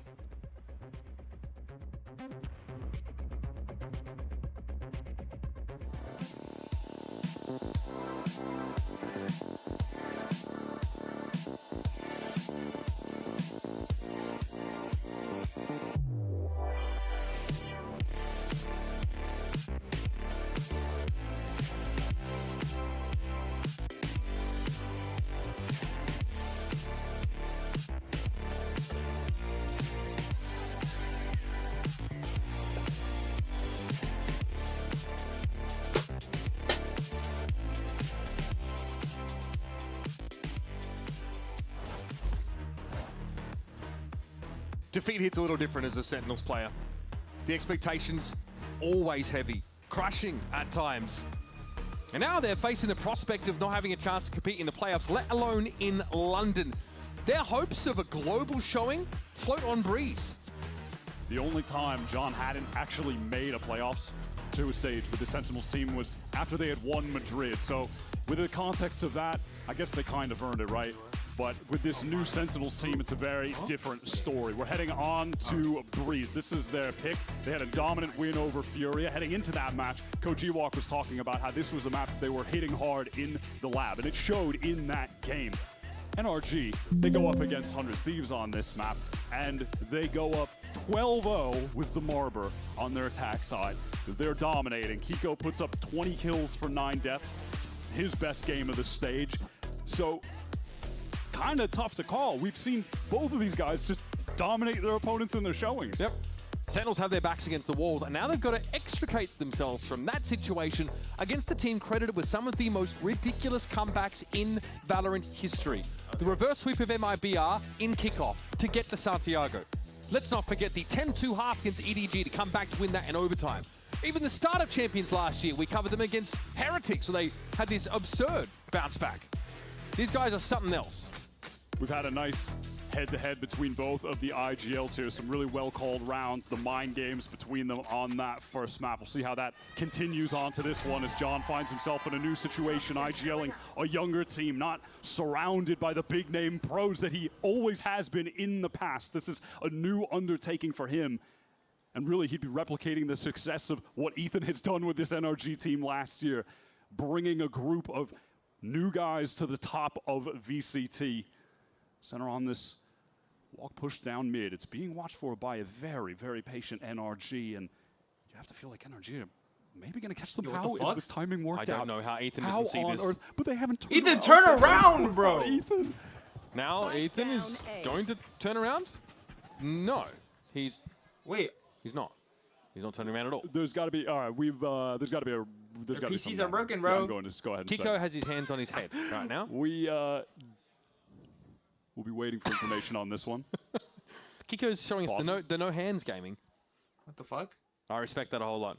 Okay, so yeah, it sounds like we're gonna have a rollback in the round, folks. Game crash for one of our players. So we're trying to delve into this a little bit more. Because John QT normally used to just aiming some true veterans of the game at their opponents and calling some really nice rounds. Now there's another layer. Leadership. And the psychological aspect to it as well. Which I do feel like, with Narrate on the squad, you know, John had to do a bit of already, right? Help build up that player who had some time in VCT, obviously was over in EMEA, but still had to be developed, I think, into what we would consider to be a veteran. Yeah. I think with this team, though, it's a very different story, specifically bringing in Jerwin. But he's shown so much potential already. He's had some really outstanding Neon performances. I mean, hell, even his first game, I think he came out and impressed right away. There was no real learning curve, it felt like, at least as far as adapting to the stage.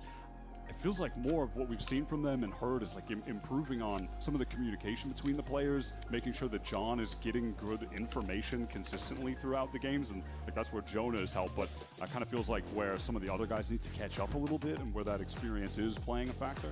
Cortazia obviously is someone who's doesn't mince words. I'm curious to get his take on this matchup versus NRG. Like every team right now is like struggling in some weeks. And NRG have been struggling for some weeks, like the first weeks. They might be improving, but they still have a lot of stuff to figure out before playoffs, and us as well. So I think the next game against NRG is gonna be more like who can actually improve better in this week. We have 1 week of practice. Who's gonna improve better? Who's gonna improve more? Who's gonna actually put more hours of work, and who's gonna like show up like differently.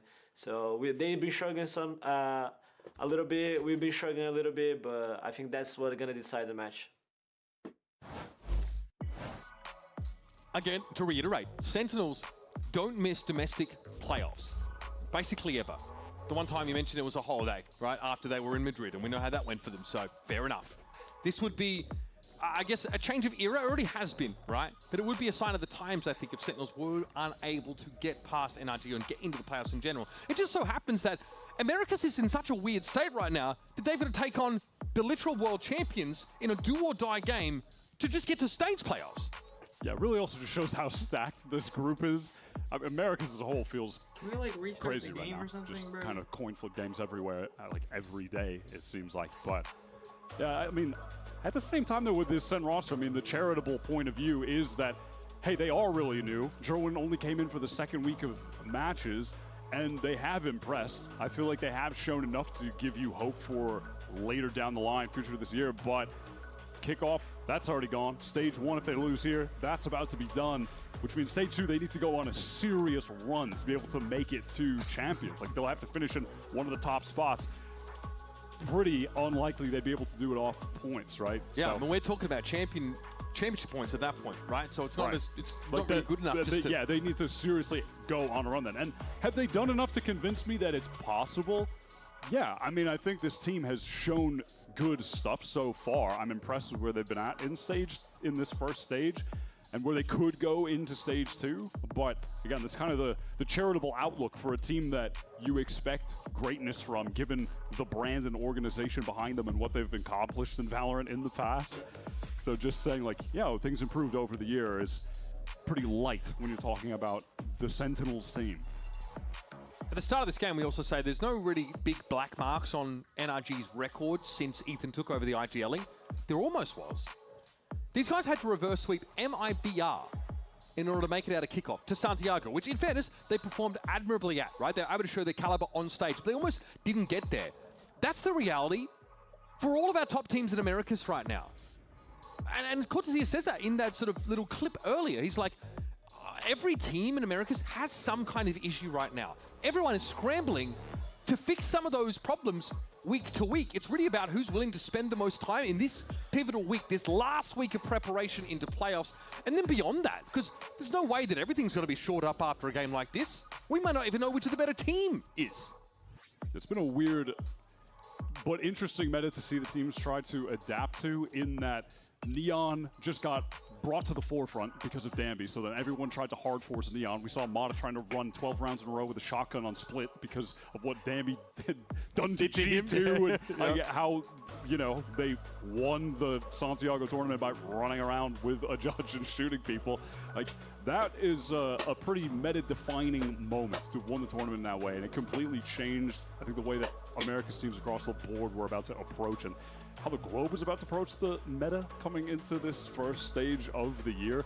And so it's like a combination of teams trying to play within their own comfort zones, but also hard forcing agents that might not necessarily be working for them. And I think it's all kind of resulted in weeks where we're seeing some extreme variance and coin flip games, a lot of games just being determined on the micro of the day, so much of the meta just coming down to who's shooting better at times as well.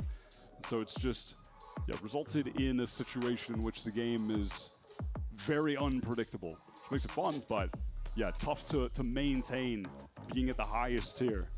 If you had a chance to catch FNS's stream over the course of this week, he actually gave some pretty interesting points about what Sentinels should look to try and do against this NRG squad. Kind of points out that NRG like to move into space in the mid round and then hold it until excruciatingly late before executing on you, right? He sort of feels like if you're a Sentinels player, you want to try and be proactive. Look for the Kiko or Scuba lurk, right? Be disruptive.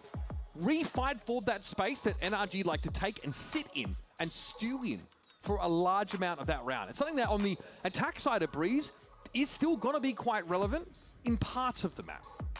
In terms of that mid control, perhaps. Like, how do you fight for that? Do you fight out of B main? Are there any opportunities here to catch NRG while they're sitting, making you uncomfortable and starving you of that information? Yeah, and we definitely did see that play out on Fraction. One of the only rounds Sen won is when they did go for a mid-round push, and they were able to catch a couple players towards Arcade, and then brought it into a 5-on-3. And yeah, NRG did maintain playing the style you're talking about. It works out there. As we are heading into Breeze. Players are back in the server now.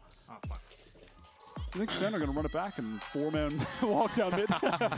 Do they try it again? Ain't no way. No, it's tough for them. That's the kind of piss around gimmick you don't really get to repeat. Right? And we're going to see in just a moment now, What if right? they do? Respect. Honestly, For the four-man, would that not be the they sickest never go fake out? for the walk down again. I can only imagine that NRG will be positioned similarly here. So not too long from jumping back into the server. Folks, thank you for your patience. Looks like all of our players are ready. The server had to be restarted. That's crazy, honestly. That's crazy. On today? Of all days? I don't know, Brian, endorsing that one. Sorry. I'll feel the shoe come at me from across the world, mate. Thrown by my mother. Full pelt. Daft Punk. No, Daft Punk is All right, French. let's get ourselves into the second map of the series. It's Sentinels fighting for their survival, fighting for their chance in playoffs, and for a shot at Global with this new look, young gun roster up against the team who wrote the playbook on going to the challenge as well and promoting those individuals.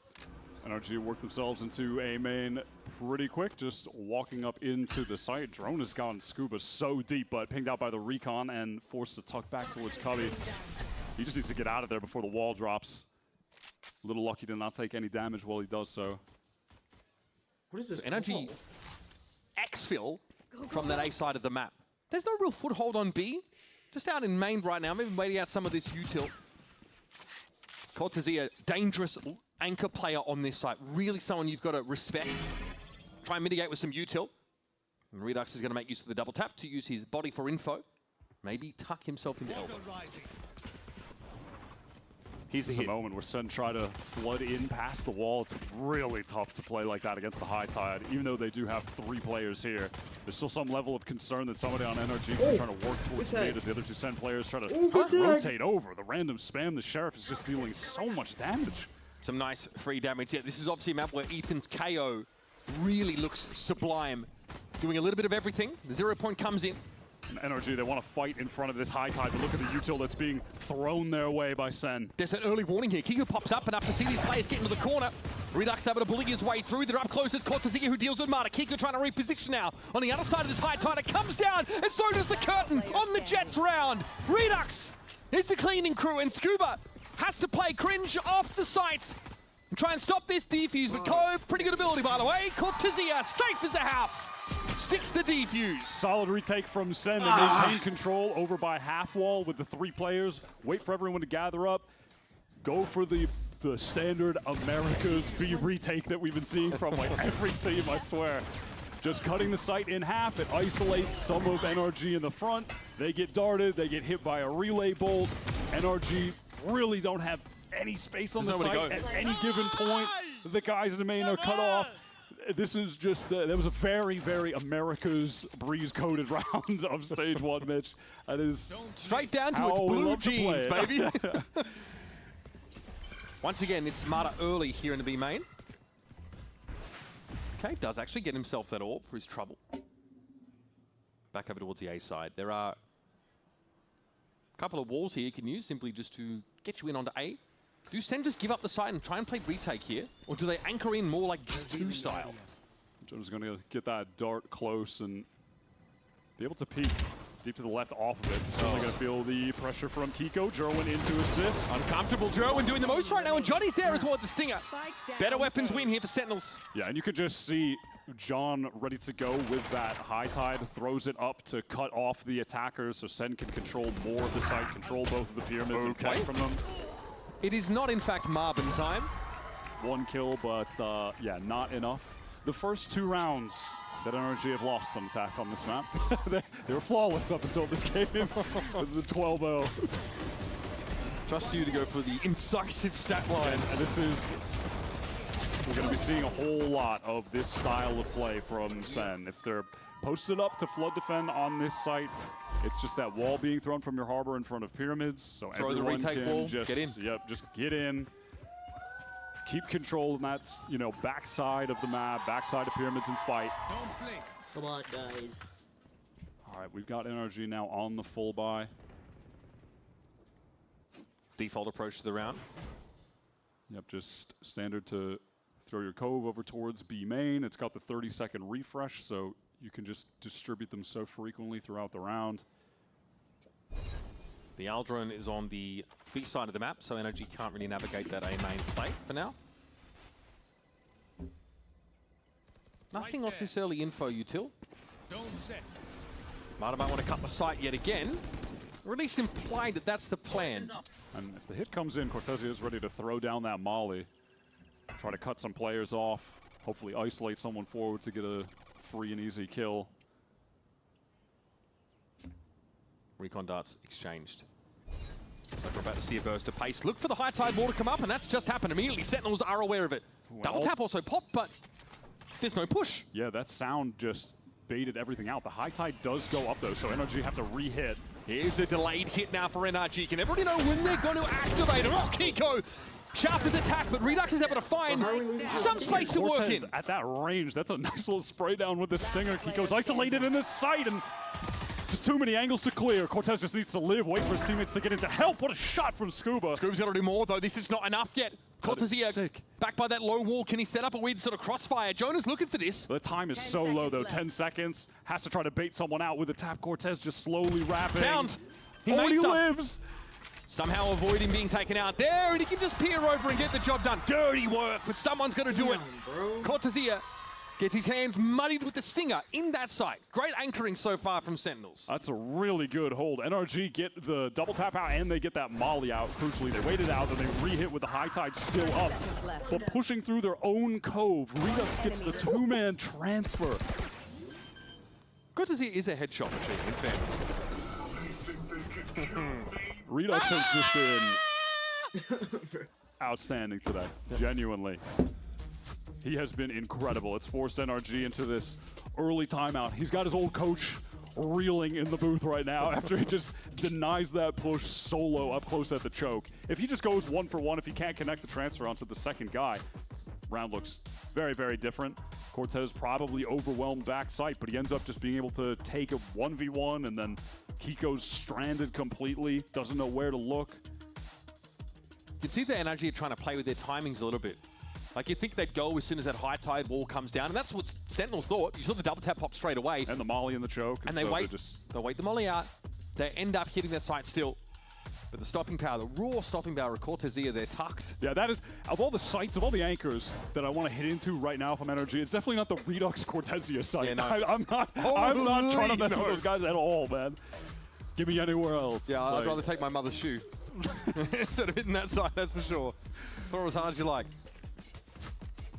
NRG might have gotten onto that idea themselves here, but again, Sentinels can afford to dig in here and just fight with better weapons in and on this A side. How do you find the edge as NRG? 3-0, Sentinels really kicking them. Got that instant one-way on defense. NRG just want to work around it, go for the fast pop. They have a couple stingers. Kiko hoping to get up close with the dash, play off that recon backside, but Sen are far too wise to commit anyone to any close range engagements here. They're just going to wait this out. Got 3 players ready to go, but they're at the very least going to need to give enough space to give NRG the chance to plant the spike.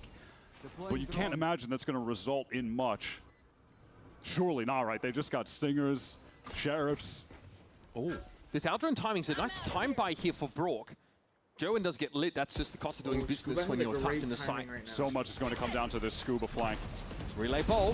Sentinels here just trying to wrap the cage up front and personal. Scuba, can he find the right timing? Sentinels starting to spray NRG down through these smokes. They got the better weapons and they're not afraid to use them. Cortez, he knows! A consummate knower of things. Cortezia for 2. And that's enough to break the back of NRG. Don't let Cortez get a Viper map. Just don't let it happen. Forget about it, bro. Don't let it happen. Not in the form that he's been in. Absolute resurgence individually in this first stage. I want to see how this looks on a gun round, but you see Sentinels they're amassing the case for playing off that A side and just having a nice retake. Yeah, in that situation, no reason to fight close. If it's guns v guns, if we can flood, play with our wall, sure. But you don't want to give any kind of close-range engagement to a potential stinger or a Bucky or some other cringe. Just play back in for the retake, and Cortez is wise enough to play for one of the potential NRG win cons and watch mid. Now, Sherman has picked up this op, but he is denied the angle by 17 different smokes. So he's got to wait out a lot before he tries to do anything with that operator. So NRG looks to just go back to the well on this big A hit, but if you look at the mini-map, Sen has quite a few players here. This is apropos of nothing. Brock is simply kill contract used. That's Ethan taken. Oh, nice! But he wins it out. Don't see that happen very often at all. And now this really deep wall being thrown down just has John and Jerwin in no position to contribute to the team. They're waiting out Cortezia. So make some sound on this flank. NRG watchful. Brock just going to keep jiggling this line. High tide goes up from the defender, so Sen can try to scale forward. Cortez flank is big, but Brock is already checking for it. Ethan could pop flash this? No, Brock just wins it out. Natty. Yeah, and that is all she wrote on the round. If Cortez wins that, they could still try to pressure forward, but ultimates expended from NRG to get them over the finish line on that round. It's the Hunter's Fury to just kind of send reeling in the back lanes there, and Mata with the late reckoning. Kill from Brock seals it up. So, hey, if you're Sen, at least we got some ults out of them. That's what it took for them to win their first round. That deep high tide, though, from NRG when they get into the side is really annoying for Sen to play into. They're gonna fight to retake 2 separate zones because of the Viper Wall, too. Yeah, also just huge from Ethan to come up for his first kill in the game. It was to beat Redux in the kill contract. Massive 1v1 to win. Yeah, bro would have been feeling like it was Groundhog Day when he got pulled into that ult. Jerwin has the op still, saved it over. No chance to use it on that prior round. It's definitely tough to get tons of value with the op and the Harbor and Viper world on both teams. There's just constant walls, constant smokes, so many views, your lanes being obstructed. Fast play for NRG. They 0 point close here in A main and get Kiko onto the site with a pretty limited amount of util having to be spent here. Yeah, keeping it a little bit simple, hoping that Kiko could maybe get the entry just updrafting over that wall.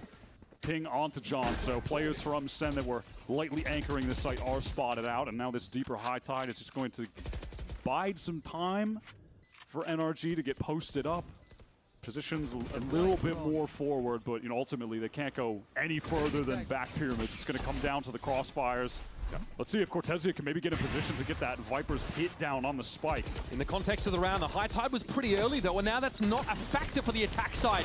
Kiko concerned, now stunned up into the smoke is Gerwin, and he sprays him down. Looking good so far for Sentinels, really wresting this control back, and Cortez shouldn't have won that one out, but Ethan flabs the shot, and Brock's going to be forced on away.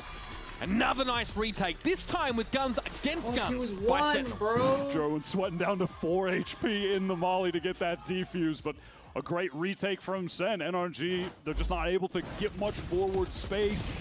There isn't a big reflank coming, no kind of backstab, and so Sen are just able to work their way right back in forward with all of their util. I'm sure maybe some of the kills go a different way, maybe if Ethan connects that one, but even still feels like he's just going to get traded onto, right? Like, so much more space for Sen to work with. Bonkar is feeling frustrated. Well, that's about as good as it gets for NRG in terms of getting an A side execute. Yeah, it's just get the spike down and then what, right? Like on that last round, they have the Reckoning for the post plant. All right, that's something big, but there's just nothing to work with. Null command here for a fast hit to A, but all of Sentinel's base keep playing clear of this. Right back in, it feels like, hey, we're getting the spike down. Let's just have a better post plant this time. Yep. Let's scrutinize this retake though. Gerwin, uncomfortable. He is caught. Nice. He is cooked in that corner. That is big. And now NRG are taking more forward space off a deeper high tide. That's the adjustment from the previous round. Even with this ore being thrown up to control deeper space. I like this from NRG. Saw this deeper high tide on round 5 as well. It did look annoying to play into, but it will not last forever. It's now expired. Redux though stunned out by that Harbor util. Contingency can't be made use of. Kiko trying to play ahead of it and get the double tap, but that's going to be refreshed here for Redux. It's tough to fight into this now. The ISO out of the game. Redux brought down by Marta. Here's the Reckoning that he's dodged away from. Ethan deftly sidesteps it. And Jonah's going to be able to get into the site. There's going to be coverage here from main though as well. And a late flank from Scuba. NRG have got everything they need now to win this round. But John gets it down up, and then it's cut to size.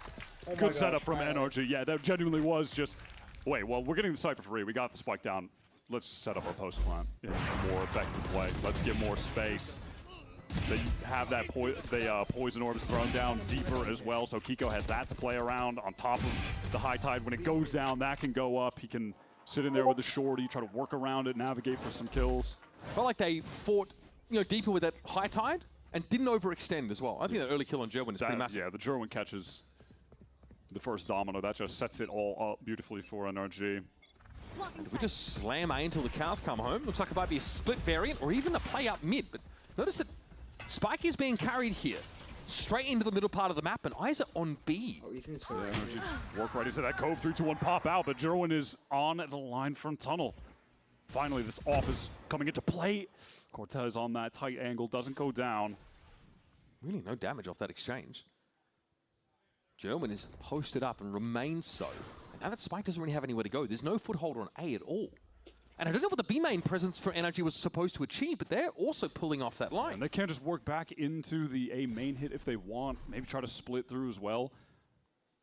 You know, Brock still at least has the recon to try and re-clear A main. They can pop out of this with the one flash that Ethan has. No undercut, which is, you know, a decent case for grouping up here. Yeah, and there's that flash, there's the wall, and the smoke for the cross. The high tide comes down before the plant, well before the plant, though. Look at Redux there. He doesn't commit to trying to fight at all. He just gets right out, doubles up with John, 5-on-4. Let's just play this retake. Gerwin has the ult to get back in. Nice. Redux is forced forward there by that snake bite, but he's good for it, ready to throw down! What the fuck are we doing? Mata and Ethan just dashed aside. Brock once again fighting on his lonesome. And the Sen numbers are overwhelming. That's a snappy little sick 2K from Redux. The adjustment, little movement sidestep onto the second. Bug, dude. It's just some great mechanical gameplay from the man who's just looked like the best in the server across both maps.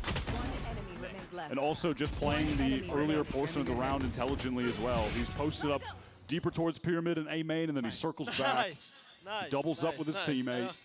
And then it's a screen. Around there's no emotion. I don't believe you. It's just that easy, man. These rounds, though, rise and fall on that first kill that Gerwin always seems to be involved in. 4 rounds is ours. That old pick down mid was instrumental in round number 8. Still 3 rounds left in the half. Chance for NRG. 4 rather, to build their way back in. And the adjustment this time is to have Jerwin op over on A. So you'll see if NRG try to hit into this, he can take that shot. Because Sen have 3 players there, because he has his ultimate to work with, they can throw up that wall for the actual like aggro fight defense, and Jerwin can just run around with his ult trying to get kills on these NRG players. Right, they're gonna flash. Nice. Kiko in immediately. Jerwin gonna have to fast lane for his own safety, but oh, with a ping! It's huge! So much info to play off that, but Kiko's already gotten deep enough here to punish. And now it's just Jonah Nice! stood here. Brock clears him out. I felt like Sen were really set up for success there, but oh my god. Crazy kill from Cortezia. Spike now just going down. Scuba has to adjust the plant position to tuck in there safely. NRG don't know that there are 2 players here. They're still worried about a flank through mid. There's an opportunity here that Sen can really just like double swing into one of these angles and turn into a 2-on-2. Yeah, they still just have no idea where Redux is at.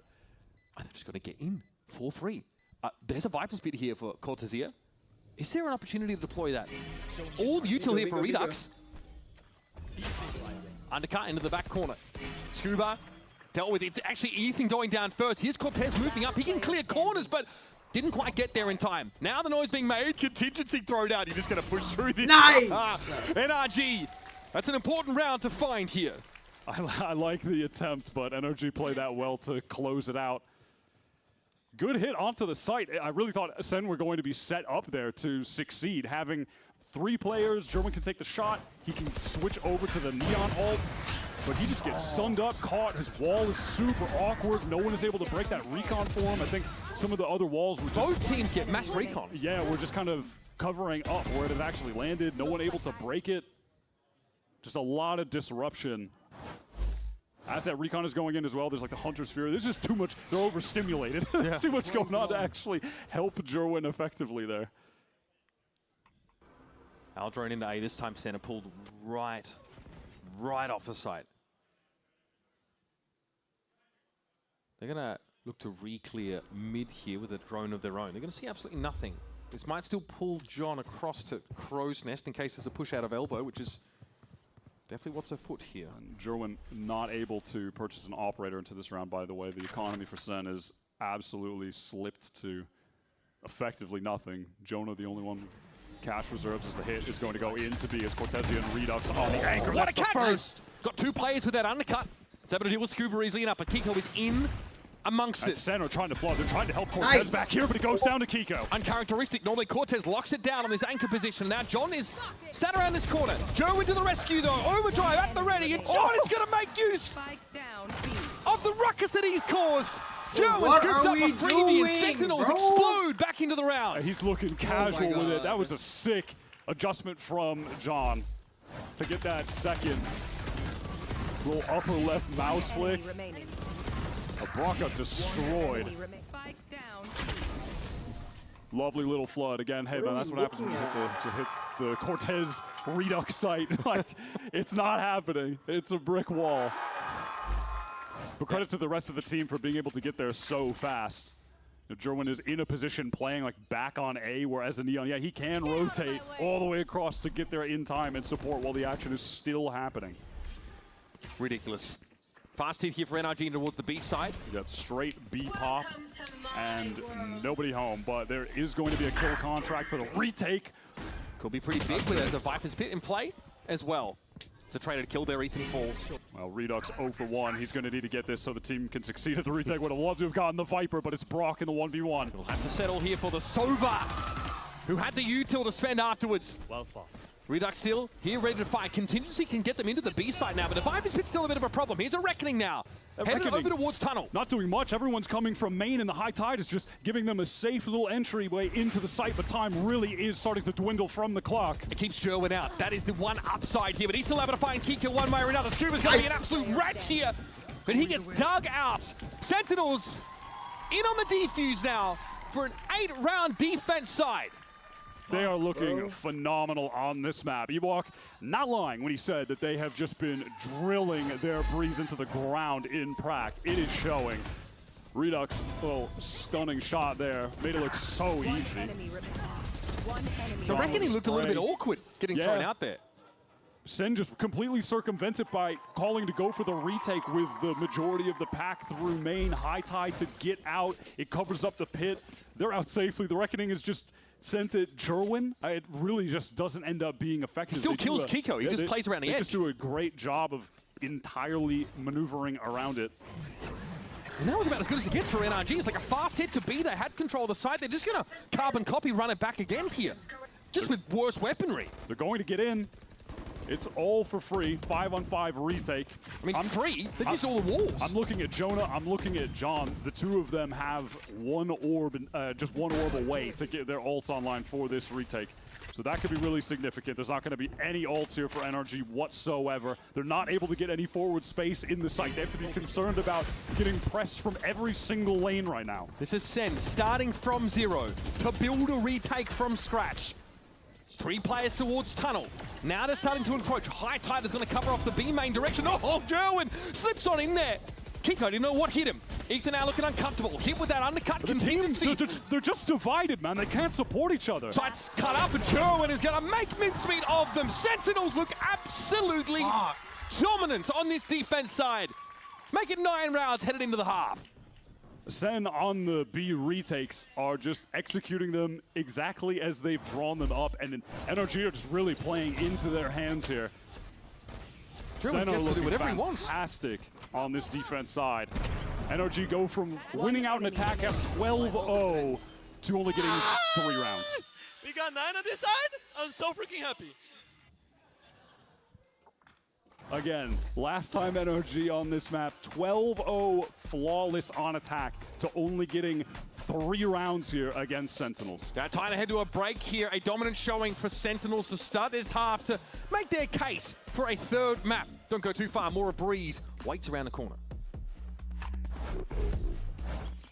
Not much longer now, and I will also take to the skies. Me too. You? No, you will always be a worm. Just wait and see. Red Bull gives you wings.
Now, as we get this second half underway, hit up expressvpn.com/VCT for in-game rewards with advanced and pro plans right now.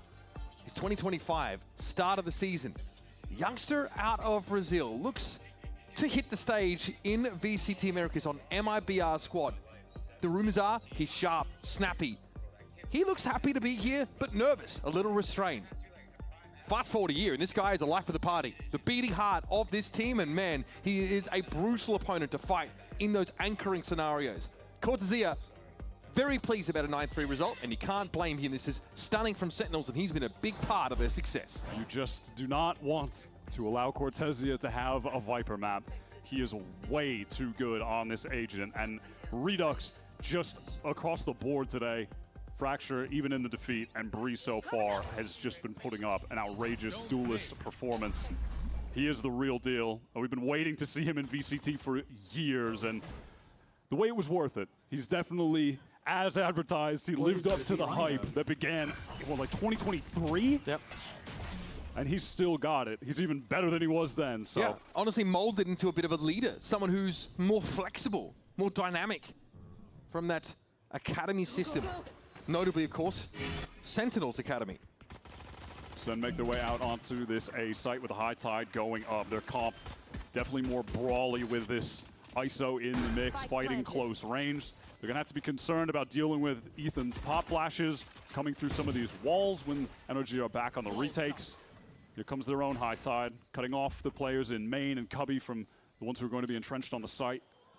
Oh, Kiko sees him slip past. That's an important kill, but can it be capitalized on? NRG now starting to get frenzied as they work towards the site. That's another for Kiko.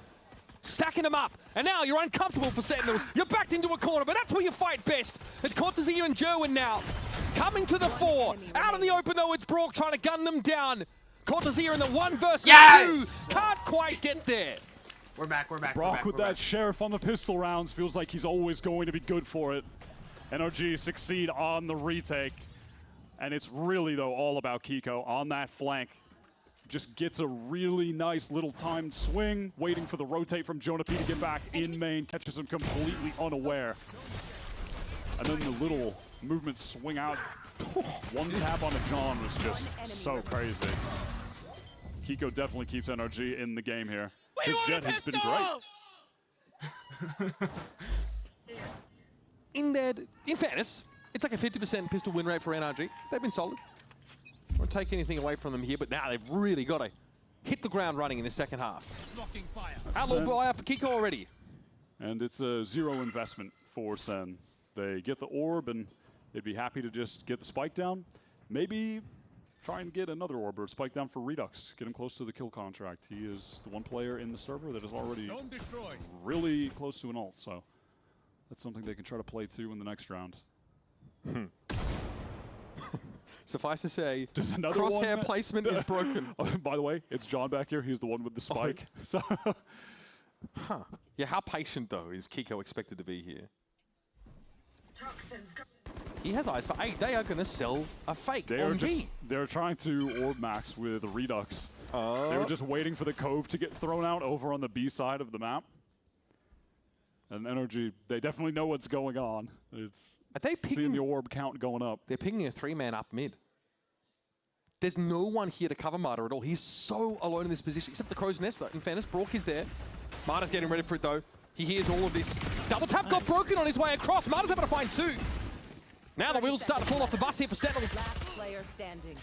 Marta, he'll notch up 3 here in the middle part of the map, and Jonah will stand and deliver. That's a win for Sen. They get a kill. They get Redux's ult. They get him 3 orbs in that round total from collecting both. He goes down, so that's a big W for them. And now they can run some kind of big set exec with that, or if they don't have a situation to use it on the actual hit, use it in the post plant when someone is trying to tap the spike. Just take them away into the kill contract, 1v1. I think what we don't see is Brock breaking the double tap shield as Redux crosses there. Could have gone slightly differently if not. Kill contract though, ready for the man himself. How's he done that? Standing ahead. Oh, what? All right, running up mid super fast. A split kill contract is going to get one. That's Ethan out of the mix. It's Ethan won last time. Dangerous. Redux, this time gets him. And he'll be fighting fit as soon as he gets himself out of the pocket dimension. Marta here on the site. Tried to fully commit to this. They've expended their high tide here. They're not out into the site, and NRG have rotated. They've got 3 players ready to go, but even they at this point are concerned that Sen could be getting elsewhere with the main hit. They've fully rotated off. They've given this site. The noise cut has kind of broken their brains. That's a great kill for Marta to find, though. This is a very NRG-coded dead stop by Sentinels. The same thing their opponents like to do to them in the mid-round. Marta finding that kill out of mid-door, that's big. They just have to wait for that charge on the Viper Wall to go back up. But they're concerned about actually walking out into the site. Spam from Marta just keeps them very hesitant. And in this moment as well, Jonah doesn't have the reset yet on his recon. They'd love to have that, and not having it in that moment is pretty scary. So they end up just waiting for it. With 30 seconds on the clock, they're going to make a full rotate over towards this B side, where the pressure is going to be on Kiko. He's holding the off angle with this Outlaw. Can he get the catch? There are 2 players have full armor. Yeah, too light. Here's the cross. Coming in, it's Redux first up. Eventually, Kiko's going to be outdone. John is down to 10 HP as well. Yeah, damage done. The kill for Kiko. Some time bought. Sentinels, though, in the last gasps of the round, are going to be able to get this plant in place. Look at Cortez. He is the linchpin of the round win here for Sen. He is just lurking in mid. Oh my gosh. Gonna bide his time in tunnel. Problem is Spike is not exactly planted in the best spot for him. He'll still have to work forward, but maybe a backstab kill and just living and distracting could be enough for the rest of the players to work off of. This wall comes down at a pretty interesting moment. Here NRG just pushed out in the open on the side. They hear the shots coming in from Cortezia. He's going to try and gain some ground. Push up. Cove now is going to be in play. Scuba with the spray through it. Here comes Mata. There's no way you're ready for this. And Cortez has his head ripped clean off. It's on Jonah now, but 3 players swarming this DP's location. Nice! He's not enough. They were so weak. And with time that low, a real chance for Jonah to clutch again in this series. Had a couple of them back on Fracture. Keep winning, keep winning. But NRG, despite losing a player immediately, just wrangle that round back. Mata getting the catch onto Jerwin. And then keeping Sen at bay from trying to execute into that A site in the mid round. They pivot back to B, and that's right into Kiko's waiting arms. Yeah. Nice, nice. Yes, also yeah. That was a kill contract spent by Redux in that round. It was a bonus here for NRG, and it wasn't the perfect buy, but it's a round that Sentinels really wanted to win if they wanted to keep that momentum up. Now, of course, they are still in a position to wield some decent weaponry. Mata has that Reckoning available now. I do like this timeout call moment from Ewok for sure.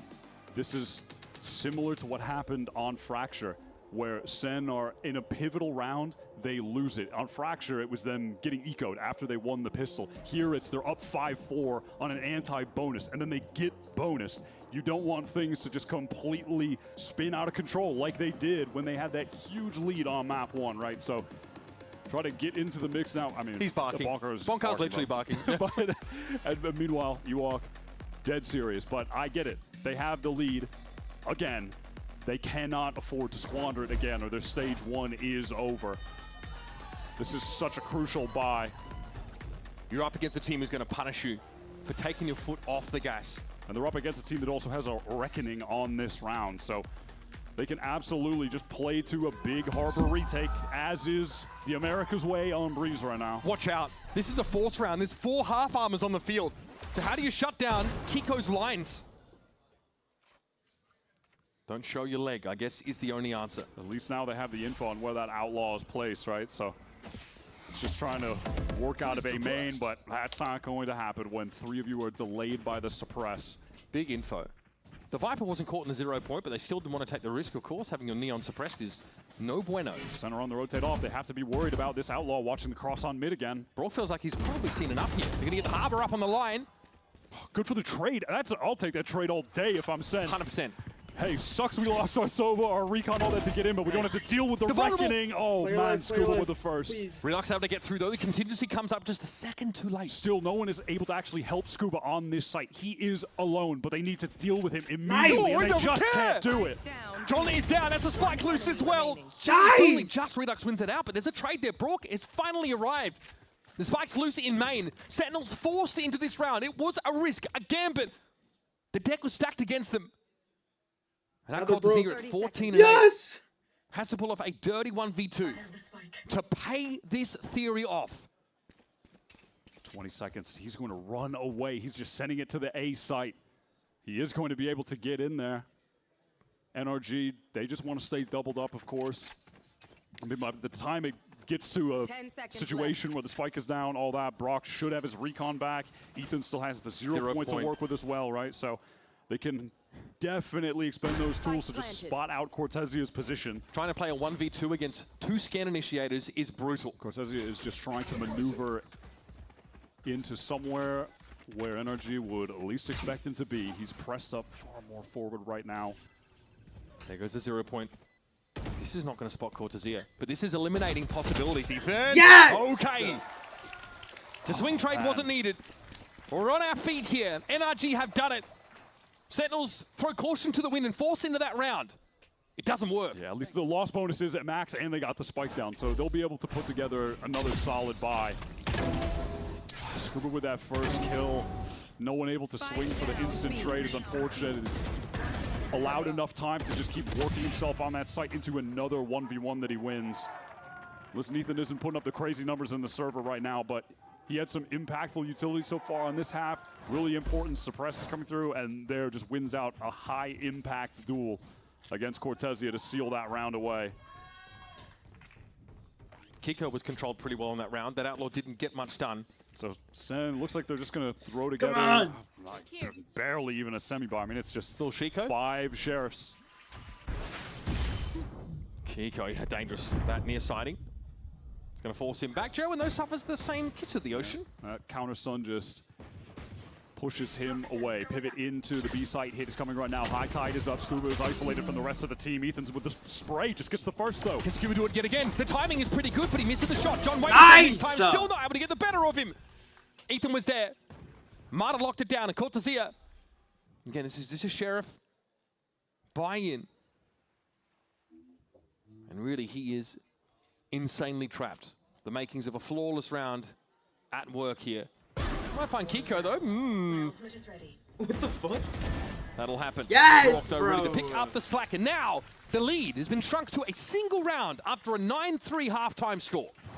Yeah, with the 5 sheriffs trying to dive onto the anchor, just not ideal. NRG are also able to just flood in together so fast. Ethan gets the first spray kill. They push through the wall off the flash. That is the nice thing about running the KO on this comp. You can flood pretty effectively with the pop flashes through the walls, whereas some of the other comps that people are running, they don't have the same they have ability. A Sky, maybe, right? at best? Well, yeah, if you're one team out of like the globe, yeah. I mean, or if you're under Thieves with the Phoenix. But yeah, it's just one additional thing that NRG can do on this map a little bit more effectively. Here comes that Huntress Fury. Counter Reckoning from the defense to just keep Sen stuffed in this choke. Oh, Joe and he's boned. Nothing you can do about that. Marta with the Reckoning. He's going to walk into one of his own and doesn't seem to care. He'll play up in this corner anyway. Hoping that he's conditioned his opponents not to expect him to be so tight to them. John Lowe's ready for it. Mata was just tucked back sight the entire time. Is anyone going to reveal themselves to Kiko? Patient on this line right now. Dash going to expire. Nice. Brock, though. Yeah, he pushes forward with the op watching his back. Is he going to be followed up, though, as he hits into the back of the site? It's Aldrone is nice timing. They can't push ahead of it. Brock now shoulder peaks and overextends. Look at Scuba in main. This flank timing. Make or break for NRG on this round.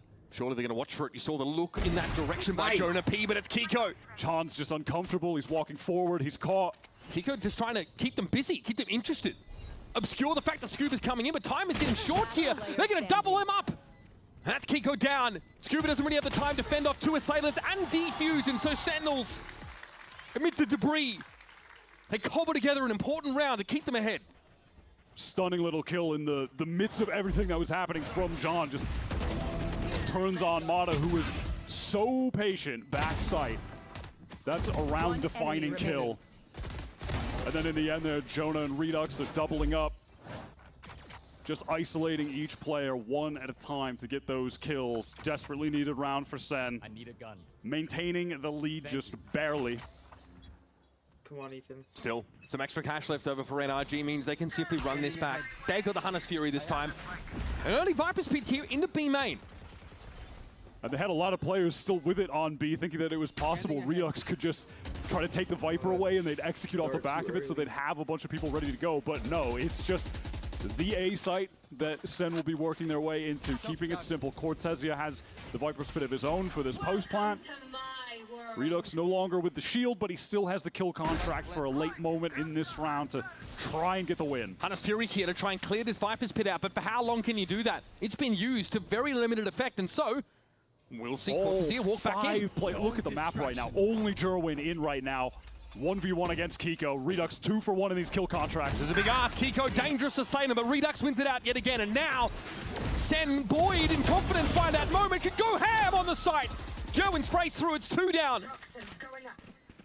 Now Scuba, he and Brock have to put this together. Instead, they decide to call a cancel. There's nothing to be done. No way. Sen just setting Jerwin up as the lone man to play in the pit to try to disrupt, get kills when NRG are forcing their way back into it after the kill contract is used. Redux 3 for 1 now. Shot in there was so sick to delete Kiko. And then the rest of Sen, they can just relax back in main. And with all of that going on, with the bit of the delay from the kill contract, with Jerwin fighting forward, getting kills, They can just bide their time and wait to all spam together in the pit. And you can watch that self-belief start to be exuded here. NRG had a whole idea on B as to how they wanted that round to play out, and it did not come to fruition. They were forced into a super uncomfortable full retake on that A side. And it's the usual suspects here for Sentinels. Jerwin is amongst it, inside the pit. It's Redux with a kill contract that picks out the enemy duelist and ends around early for Kiko. And now the realization, they are well positioned to hand the current world champions a fat L on Breeze and send us to Lotus for a decider. We're looking at back-to-back top frag maps from Redux. This has been, I think, the best series probably of his VCT career so far in this year in the Partnership League. He is putting on a hell of a performance when his team have needed him most. Feels like he's genetically engineered through the challenges process for games like these. He has not batted an eyelid, not shied away even once. I mean, imagine being him last year on Qbert, damn near third year playing with Scuba. He gets poached by NRG midway through the Challengers year. Your team is looking good, then he wins champs. And then now it's finally your turn to get into the Partnership League, the real VCT main league, and he is making the most of it right now. Sentinel just looking to get into A again. It's that deep recon to clear out back right of sight. Jerwin going to take all of that space, and Cortez Hill watching from bottom mid. 1 for 1, he'll take it. That was looking really, really sus. Importantly, Ethan's still standing though, so there's a null command for a retake attempt. Could be a little bit longer though. Ethan just, okay, fell a little bit solo there, but just going to be sprayed down. That's such a high value kill for Jerwin to find. And this time from Sen, look at Jonah. He's on this rewrap coming from mid as well. Layers, different layers on this post-plant setup for Sen to work with. And Jerwin looks comfortable. It really doesn't look like he's threatened all that much. Marta dealt with Redux zone. Look how close up on pillars they are. They're not ready for the timing. Jerwin is overwhelmed by Marta in his proximity. Shock dart attempt here now out in the open. It's Kiko. Slaps Jonah down. That's Nice! Neutralized. Oh my gosh. And NRG sneak it back to a 2-round game. Oh, that's a horrific little timing for Jonah to find. Just switches to the shock dart right as Kiko was showing himself in front of him. So he's not able to collect that free kill. And with Jerwin just entrenched on site there, dealing with looking at the cove in front and knowing that someone could be wrapping around that wall on the left because his crossfire angle is now cut off with his teammate in main. He couldn't get any help, so you see him just wildly snapping back and forth, just hoping that he's going to hit the timing when they peek him, but like, what are the odds that that's going to happen? It's just so difficult to manage that situation. That was a really costly round for NRG, though. They've got to be careful about their spending here. Brock's only sitting on a shorty. Center all the way up into A again. They just have it really, or rather, Jerwin positioned really deep. Jerwin's able to get the fast yes! before he's suppressed, but he doesn't have the burst of pace that he would like in that situation. Now command on the retake against a Neon Comp is a powerful tool indeed. Yeah, so here come NRG now. 0 point also pings out 3 players, Wyatt. Now Brock has gotten himself a rifle, so all good on what was happening there. And Redux is caught in the cubby. I don't know if anyone can really help him. They cannot. They are just smoked off, cut off in main. He goes down isolated. Center trying to make the run back towards this B side, but Mata wants to cut them off. This is the off angle that Kiko used to destroy them in this same situation earlier this half. Cortez is good though. He's better, in fact. All right, this site is open. There's a chance that if John gets the spike down, he'll have the Reckoning as well.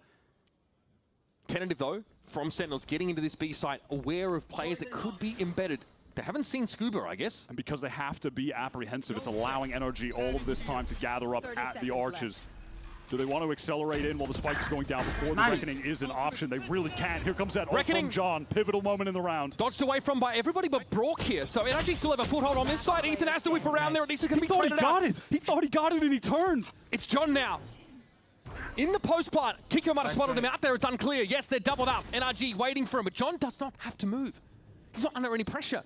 He can bide his time. They may not know where he's repositioned. John has an opportunity to descend upon them here, but it's not planted for him. Around the corner, Brock shuts him down. A must-win round in the game for NRG. It's a squeaker, but they get there. Yeah, they are beginning to clutch out these scrappy late-round post-plant situations. As NRG are just clawing towards tying up this game at 11. I mean, this is the Merriam-Webster definition of scrappy. This retake here for the defenders. They're getting uncomfortably close for Sen, for Ewok, so that's going to be his other timeout now used at a pivotal moment in the game. The Sentinels' economy is pretty broken right now. They can put together a semi-buy. They have 3 players with money, 2 are broke. Last time on one of these rounds, they went for like the 5 Sheriff buy, which is interesting to have when you have the Neon running around as well with the Sheriff. You'd expect like the Bucky or something, right? Can you just build around like the Neon ultimate here? They could just also to hit a site. They could try to go for, well, yeah, I mean, they do have the Neon on. If they really want to try and send a serious buy together and play around that, they could. Just give Joe enough. How risky do you want to take it, right? A 1-round buffer, and their opponent's 3 rounds away from knocking them out of playoff contention. Probably not too much, but this is where we're going to start to see Ewok's colors as a coach. I mean, anybody who's been able to keep a white-knuckled grip on the reins of players like Jemkin What was that? should be able to find an edge here. All right, Sentinels heading into this round. They are going for a pretty light-ish buy. It's it's really weird. John is down to 250 with the Stinger. Jerwin is obviously going to use that all. Jonah with just the Guardian here. So they're kind of forcing with what they can. Let's see what the plan is. They are grouped up towards A, but this time looking like they want to go for the split. Jerwin is just sending it through doors. Ethan could absolutely get caught here. He's stuck in the site. He's trapped, but he's just narrowly going to get past that wall. Yeah, clever from Jerwin not to play main. The suppression would have stopped him in his tracks. The 0 point did hit. And so this deep high tied up, yeah, it posts up Jerwin close, but he just popped his ult. He has nothing to work with. He's got a classic and a light armor. Yeah, he's in a dangerous spot. But he's going to have to commit now. Here's a reckoning to clear out that orange position. Jerwin affected by it. But Jonah P's able to find Kiko in the background. Marta hasn't quite been able to wrap around and get Jerwin. There's Brock dealing with him. Sentinels keeping their heads down for the time being. Here's a deep wall for the retake. Redux isolated in the site because of it. What can he accomplish? He is alone. Flashed away, but making a lot of noise, and Marta's able to bring him down. John inside the cove. Can't find value off the Stinger. Jonah has to play post plant here. This is uncomfortable as Brock. Not just a third. It's on Nice! Jonah, and it's not enough. Step into the Brocktagon, and you'll regret it. NRG, even the game. Jonah finds that great kill on the flank with Kiko wrapping behind, but with the only player pressed up front, Jerwin only with a classic. No one can really fight off of him either. He is just fully isolated. Goes down with a whimper. Can we win? Can we win? Come on! And the rest of the team, man, they're just all caught in main. It's this situation we keep seeing on Breeze. Wait, why is Cubert in that room? Well, I mean, wait. I'm not really sure. Wait a second. Has he been abducted? Yeah. Well, okay, you know what? We're going to move on. Yeah, anyway. This is an important game, I've heard. So that moment wouldn't have you believing it, but broke my immersion. This is actually for the last spot in the playoffs. Someone's being eliminated. Just quick reminder: Center heading into this site. Redux has got that ultimate here. This is a little bit dangerous. Ethan did play that 0 point, suppressing Jerwin briefly, so he can't get as deep as he would like to. And a very early high tide retake wall for NRG. They're carved to pocket out to the back of the A side. They're daring Sentinels to push through. Ethan caught in that kill contract. Round 3 between these two. Double tap active, broken already. Ethan ready for yes! And he wins it. That could be the straw that breaks the camel's back. Sentinels down to 3, and they're not really in the sight. Jerwin is close. Come on. Up front and personal here for Ethan, but bro's not taking any risks. And Brock is just isolated though.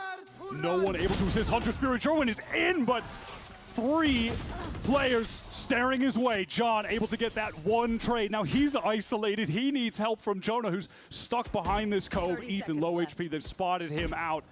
Here's the late wrap coming through mid as well. Scuba could be a wrinkle in this plan that Center not prepared for. Yeah, he's apprehensive that they could have left, but they're not. They're committing to this. 2 versus 3 on the site. John low HP trying to wrap back Pyramid as Scuba gets in the mix. Everyone from NRG here. They're ready to fight.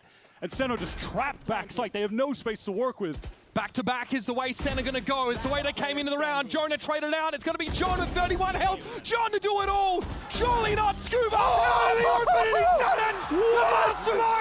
What? Pulls off the unthinkable. The Red Bull clutch to put Center on map points. Fuck. So Look at him!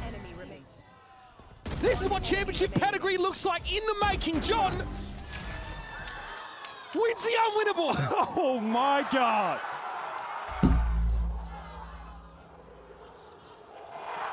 That is one of the craziest plays of the year. Bonko cannot believe that. Standing ahead. How does Sen close it out, though?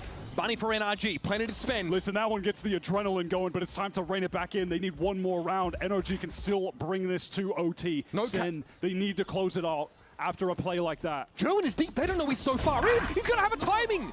He got past the 0 point. This is massive. Wow, and he wants more, and he's got it. 2 for Gerwin. He's stacking them up.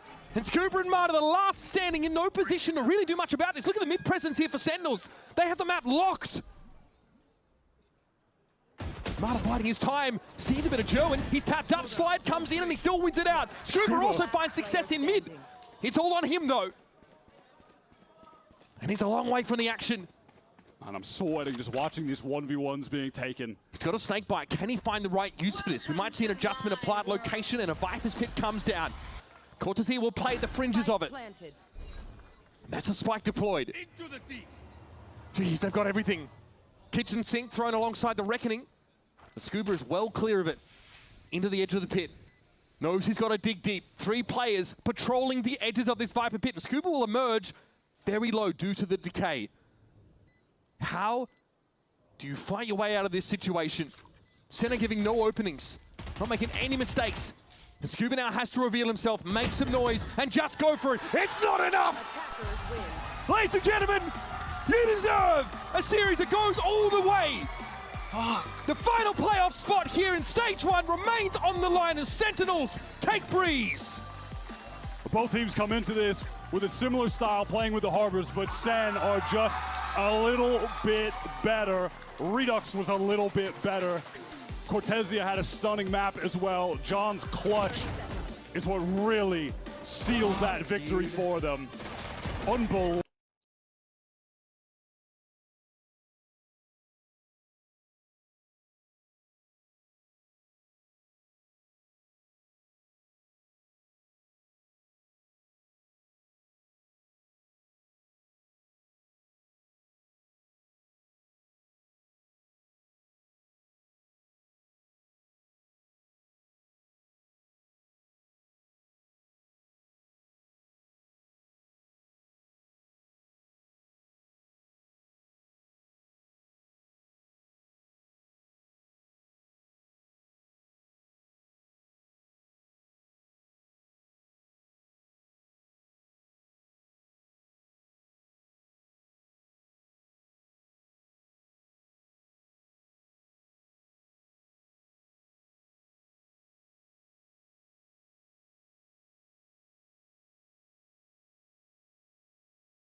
Sentinels, of course, winning it out, bringing it back, and Cortezia just keeping up the vibes the whole time. And his Viper, of course, it's super important, especially in those post plants at that later half, because the Molly delay was really good. A lot of the time we saw NRG actually going into flood retake way later after the spike was down already. So delaying for as long as possible was really good. The harbor wall, of course, to counter a lot of that. It just felt like Cortezia was one of the main reasons why they even got it that close in the first place. Yeah, it was really cool to see Sentinels dig deep in these moments. And obviously, you know, you have the 6-man out there, the crowd really cheering them on for sure. But then you also had some other players popping off in this one too. Redux, right? This young man coming into the team here, a prospect for this Sentinels lineup. They were going to rely on him big time joining this roster. And he certainly showed up in this game and showed why he's a part of this team.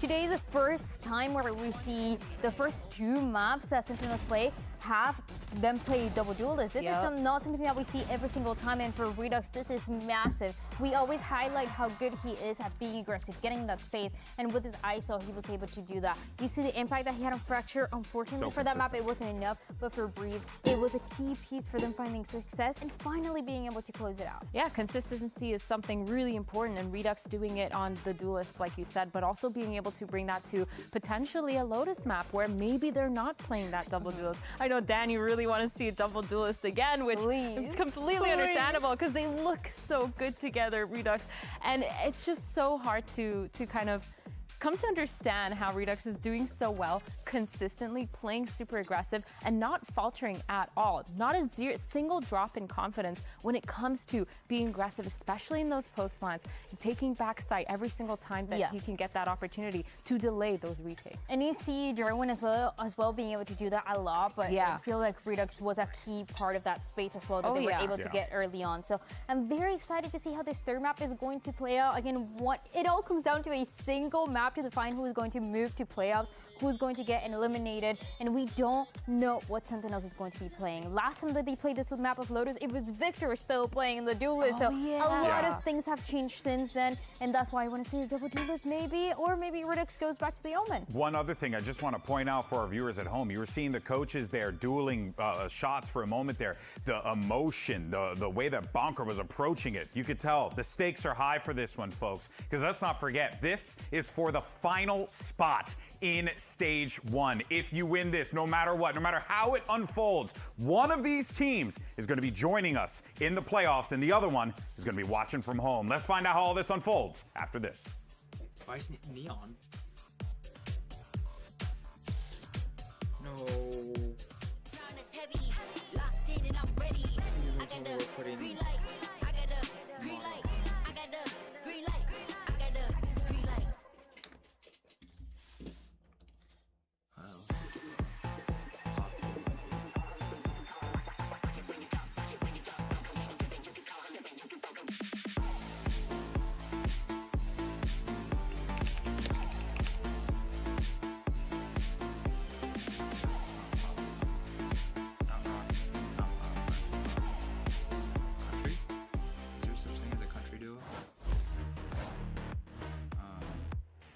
Franchises in VCT America's history for different reasons. In fairness, for NRG, it's the whole issue of winning a world championship. For Sentinels, it's the whole issue of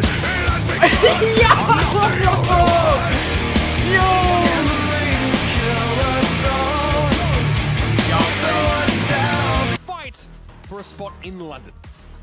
We're going to take a look at the agent select here. I just want to look at Sen because we've seen them once on this map and they were running Cortezia on Vito, which I was hoping to not see again. We are not seeing that. He is on the Vice, which is definitely the best Sentinel pick for this. They're leaning into the double duelist. That's going to be Jerwin and the man of the hour, Redux, who has been playing a phenomenal game today. There's so much history with him in this server, him against Scuba. If you go back to April 2023, that's when Redux was promoted to a starter on the Oxygen Challengers team and was a teammate with Scuba for then damn near 3 years after the fact, up to the point where they both get signed by Sentinel's Academy team Qbert, which Scuba is then poached from by NRG to win a world championship, all while Redux is just waiting to be eligible of age to participate in the VCT. And now they found themselves against each other.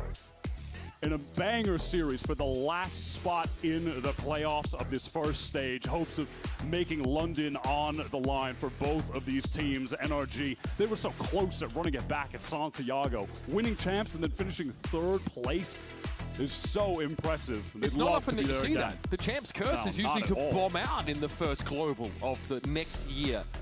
The NRG are starting to develop a legacy that involves some real consistency. Now, it's been a rocky stage 1 for everyone in Americas, to be fair. As Cortezia said, we all have problems we need to figure out. In this last map of the series, it's a question of who can come to a solve first. NRG are fast to work up towards C. It's a silent 4-man walk out of B from Sen. This is something that Paperex actually did earlier this season, and it catches out Scuba completely. Now they want to accelerate onto this flank towards C, as the space is just acquiesced by Cortezia. That is the job of the Vice. So often on this map on defense, you just delay, you live. NRG, though, they love to take this forward space. They stick Mud on the corner. And he goes down. Cortezia just patient, and there's an overthrow. What was that? Kiko! Straight overhead. Cortezia able to duck it. And he finds 2 kills. He starts to pave the way for Sen on this retake now. In comes the paranoia. Ethan's starting to feel the pressure, the pinch. And Cortezia notches 3 kills. Just offered him up, silver platter here, one at a time. Yeah, please, Cortezia take these, get started, get some momentum, some confidence. It's going to get the headshot percentage back up for Cortezia. Not that it ever really went down. What? That was just one of the crazy stats he was lauded for heading into his rookie year, the headshots. Is Kiko trying to hit the ISS? NRG and Mata, he loves to call for his teammates to come support him on these C hits to get more space. He'll be very vocal in what he wants everyone around him to do. You can expect them to take that space. It's a necessity when you're getting the C site as an attacker on this Lotus map. He asks for the God Smoke in halls there. They're one way on the corner to post him up. They went for just a little bit too much there. And Cortezia punishes them with some snappy shooting. Gets Sen out to this early lead, and now they've got rubble control. And with it, they can pivot back towards the other sides of the map. They'll be looking closely at NRG to reset some of these rounds to try and invite mistakes. You can look at Cortezia's game plan right now. It's wall on B for the team. If they hit C, I have a Thorn's back sight. He has no intentions of holding it. And if they go back to A, we posted up a Redux at the beginning of the round here with a judge. This is really nice from Sen. Just a very efficient round to completely dismantle this eco buy. It's great map control, and the shield wall isn't triggered at all there. No, and that is going to be a major sticking point of the analysis of this map, is how good will these teams be at actually dealing with all of this Vice util. Yeah, what are the protocols for getting the walls out? It's crucial in the Lotus matchup right now. It's going to be hard to shift Redux from this position. Split as well. There are just some maps in the pool where Vice is absolutely dominant. And the teams that are the best at working around her are the teams that are succeeding. Funneling Redux these kills is massive. An early showstopper to clear his sight to open the way for a retake. Could be monumental. Scuba's going to give him another one. No, Jonah takes it. And he's happy to. Jonah is getting pretty close to an early nightfall. So that was a very clean anti-eco round here from Sen. NRG only 1 kill to their name so far, so straying pretty far away from getting any early ultimates. As Sen try to play out this bonus round. Cortezia was not lying about having to put the work in at this point. You said it last time we saw this map, it was a pretty dreary showing against Crew with a different comp. Sen have really been workshopping Lotus. So I want to see what the bonus round game plan is from Sen, because they throw the judge over to Jerwin. Looks like he wants to just get posted up close B main with that, while they again take A control. Get your classic C's nade for the teleport back rubble. But NRG, they're all pace. At the moment, they just want to get towards this C side, activate the wall, but they don't want to overcommit. There could be a crunch here. Roy leaks a thread of one. Here's the cross and shotgun straight in. I thought we were maybe headed towards a classic NRG little slowdown, but that is not the case. Just look at Sen on the minimap. They fully rotated here. Yeah, and Sen are in. They're very much ready for this. But perhaps a little too in. Oh, to get picked up. That's going to punish that commitment from Sentinels. This is pre-plant, by the way. Sen look to run across and take a fight. Cortezia still has this judge recovered. A little tricky to find use for it now, though, as there's a bit of a gap between him and the next player outside this smoke, as he may well be about to discover. It's a cacophony of fired shots here, and Brock is caught unawares. It's a trade, though. Cortezia just goes for the timing play, takes out a very low HP Brock. Kiko now low as well. John has a Marshall backside. At this point, more than anything, just feels like Sen are threatening more economic damage to NRG, which they would be happy with. It's their bonus round, right? But here's the classic NRG round reset, right? Hoping to tease something out. I'd love to take a beat here. Ethan gets his haunt back, so that'll be pretty useful as the smoke comes down. Can throw that backside for some info in a moment here. And there is obviously a gap in this smoke by design. Kiko sees Redux's toes through. There it is, a veritable firing squad lined up at the back of the C site to get NRG their first of the map. NRG really, for a moment there, felt like they might have brute forced their way into the site to their own demise. So the first kill goes the way of Sen's Judge, right? But yeah, Brock is able to get that two-man spray down with the Odin, and from there, NRG can just really pace things out with the better weaponry to close the round out. Shit. And maybe there's like a desperation for those two players I fought for to get into the side. It's unclear, but we've got a proper buy here, though. Look out, Jonah P. The Professor has gotten himself an Odin. One of the most prolific Odin abusers on this map during that G2 stint. He may have met his match in Brock, though. Sen not as active getting the space towards A long. This time they're actually posted up in the site with Jerwin. Great shot with the Outlaw. Modded down. Hello? And luckily our stream is we're still going. We're all good. But now Cortezia is just in backside, posted up still with Jerwin there. Still a minute in the round. Sheer wall over towards the B side. Find you. NRG don't like what they've seen here. Perhaps it's something to do with them getting shot in the face by Jerwin. But now finally that Scuba Lurk's getting activated. We don't see Redux, feeling comfortable enough to push up close. He's obviously not playing a Judge anyway. So now Scuba's made some space around this wall, and there's a way in. 40 seconds left to play. Typical stair side smoke, as Jonah probably will spray through it for a bit. Is he haunted out? Yeah, I was waiting for that haunt reset. Gets broken. Center on the fast rotate. Jerwin already in the spawn. Great timing to move Four back. players here. 25 seconds to get the spike down. Sen can absolutely just flood it right on top of NRG. Yep. Site is clear as far as NRG are concerned, but they're going to be having to play a post plant with 4. And all of Sentinels are grouped for this. Haunt, the C's rather, just to check the extremities, and a smoke to try and keep NRG safely boxed in. Sen just want to make sure first that there's no loose end to tie up over towards A rubble. Not going to be the case. NRG, they are just fully entrenched in this site and now fully surrounded as Sen are making their way through door as well. They can go hell for leather now. They know they've covered all their bases. They're dotted right. They've crossed their T's, and now it's time to dive on in. Nice paranoia. Catches on the two at the back of the side. It's going to be the Odin singing out, but Jonah finds himself too. Sen on this retake. It's the only Ethan standing in their way, and they're going to overload him with sheer weight of numbers. Ethan trying to play this carefully. Good damage on John. Can't finish off Cortez. Center lovely on the retake there, just gaining all of the map control back. It's with the amount of time they have, the comfort they feel in expending some of it to re-clear out towards rubble, go back through tree, and that is just going to get NRG fully trapped in this site. Crunched on from every angle and just dismantled. How many bullets to this guy, bro? 120. Again, NRG are frustrating to play against on this map, right? They're on the attack side of Lotus. It's a big map. You can pull rotates, and importantly, it can be really hard for defenders to get an early read on where the attackers are, especially with the Viper Lurk wall on the A side of the map. You're also playing up against a team on the attack side who wants to just stop dead in the middle of the round and hide, cut noise, and try and tempt you out into the open, tempt you to make a mistake. Sen had to be pretty perfect here and very disciplined on their defense side. Yeah, absolutely. I think this map, I've always rated it really highly for NRG. I think it's been one at the top of their pool, whether they're picking it or not, since the run with Ethan IGLing and Scuba joining the team began. The Scuba-Brock duo all of last year as defensive anchors were just impossible to play against. They were just stopping every team. That was when NRG were on the run of just being the brick wall in Americas, where they were winning an outrageously outsized amount of their rounds on defense. They were unstoppable there.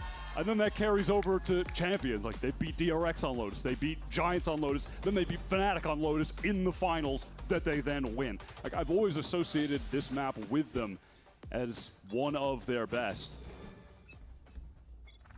So it's a tough task for Sen here to close out this series, but it's a great start. They've been controlling A very well in a lot of these rounds. Again, early here, they're fighting for it, and then they're going to leave one player entrenched, and NRG just favoring this C side again, where Cortezia is playing pretty passive. Going to be forced away by the Steel Garden.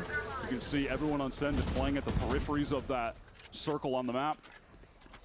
And now we see NRG line up at the back, and look at Mata. Wants to work into halls, but isn't nearly as deep this time. There's no control that can be taken. Sen are comfortably posted up in waterfall and back halls.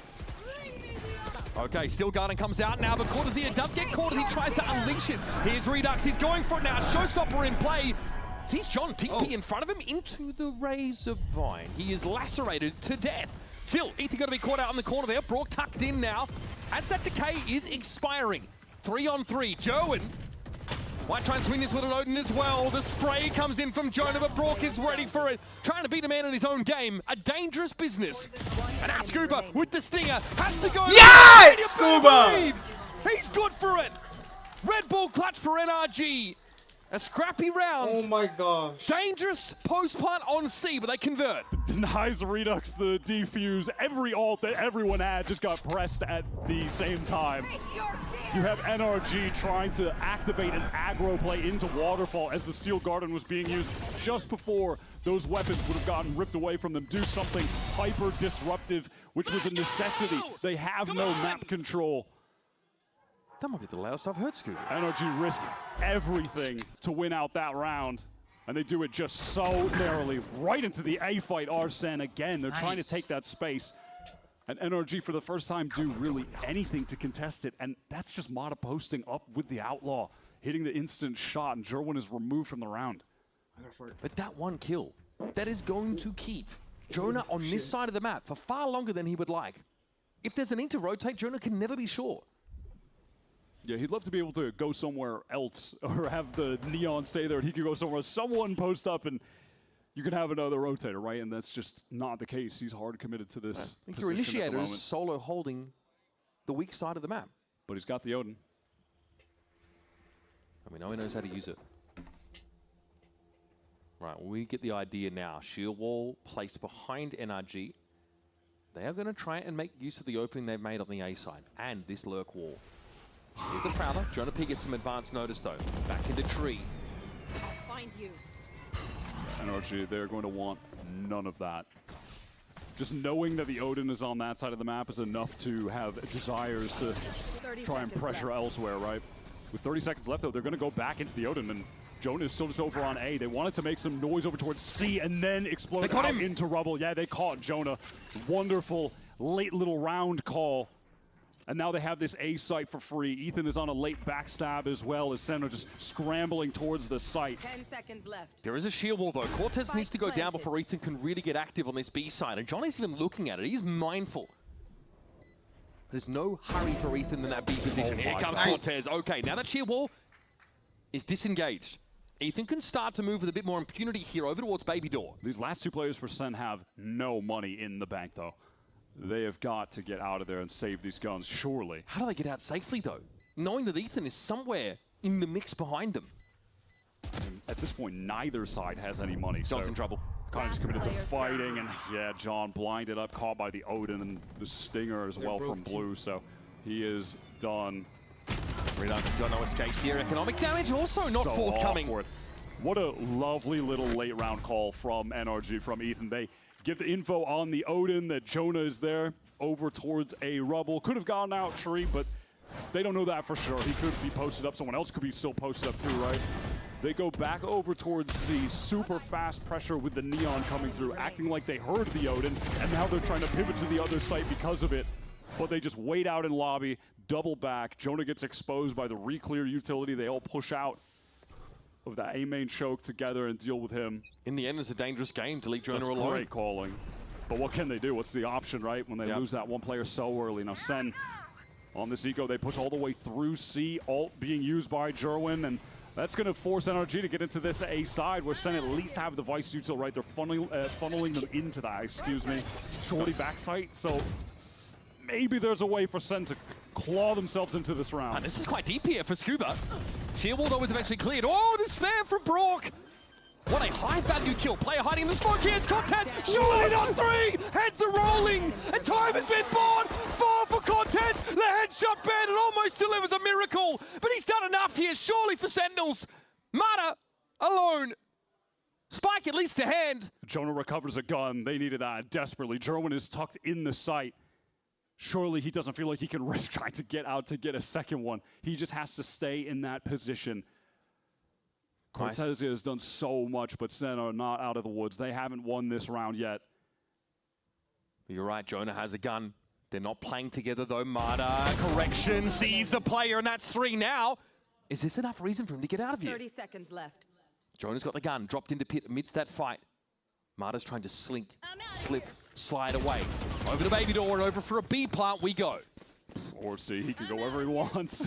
Just the fake tap on B into the run to C, and Jonah has to be a little bit weary on his way rotating, so even just those little moments of forced hesitancy are going to add up as he tries to successfully get this crucial round over the finish line. And Cortezia is watching this with bated breath. He has done the most for his team on that site, and it still might not be enough. There's so much for Jonah to clear. He has to play this like agonizingly slow. He is going to see the spike location and know exactly where Mata is playing from. That isn't going to help him though in terms of time. I love this. It's close from Mata in the weight of the world on Jonah's shoulders. As a Red Bull clutch and 4 kills come back from Mata as things were almost derailed by one young Carlton Banks. Of that for nothing. Cortezia just trying his absolute hardest to be the hero. The Sheriff 4-piece just wasn't enough. And that might end up being the metaphor for this game if Sen pull up short.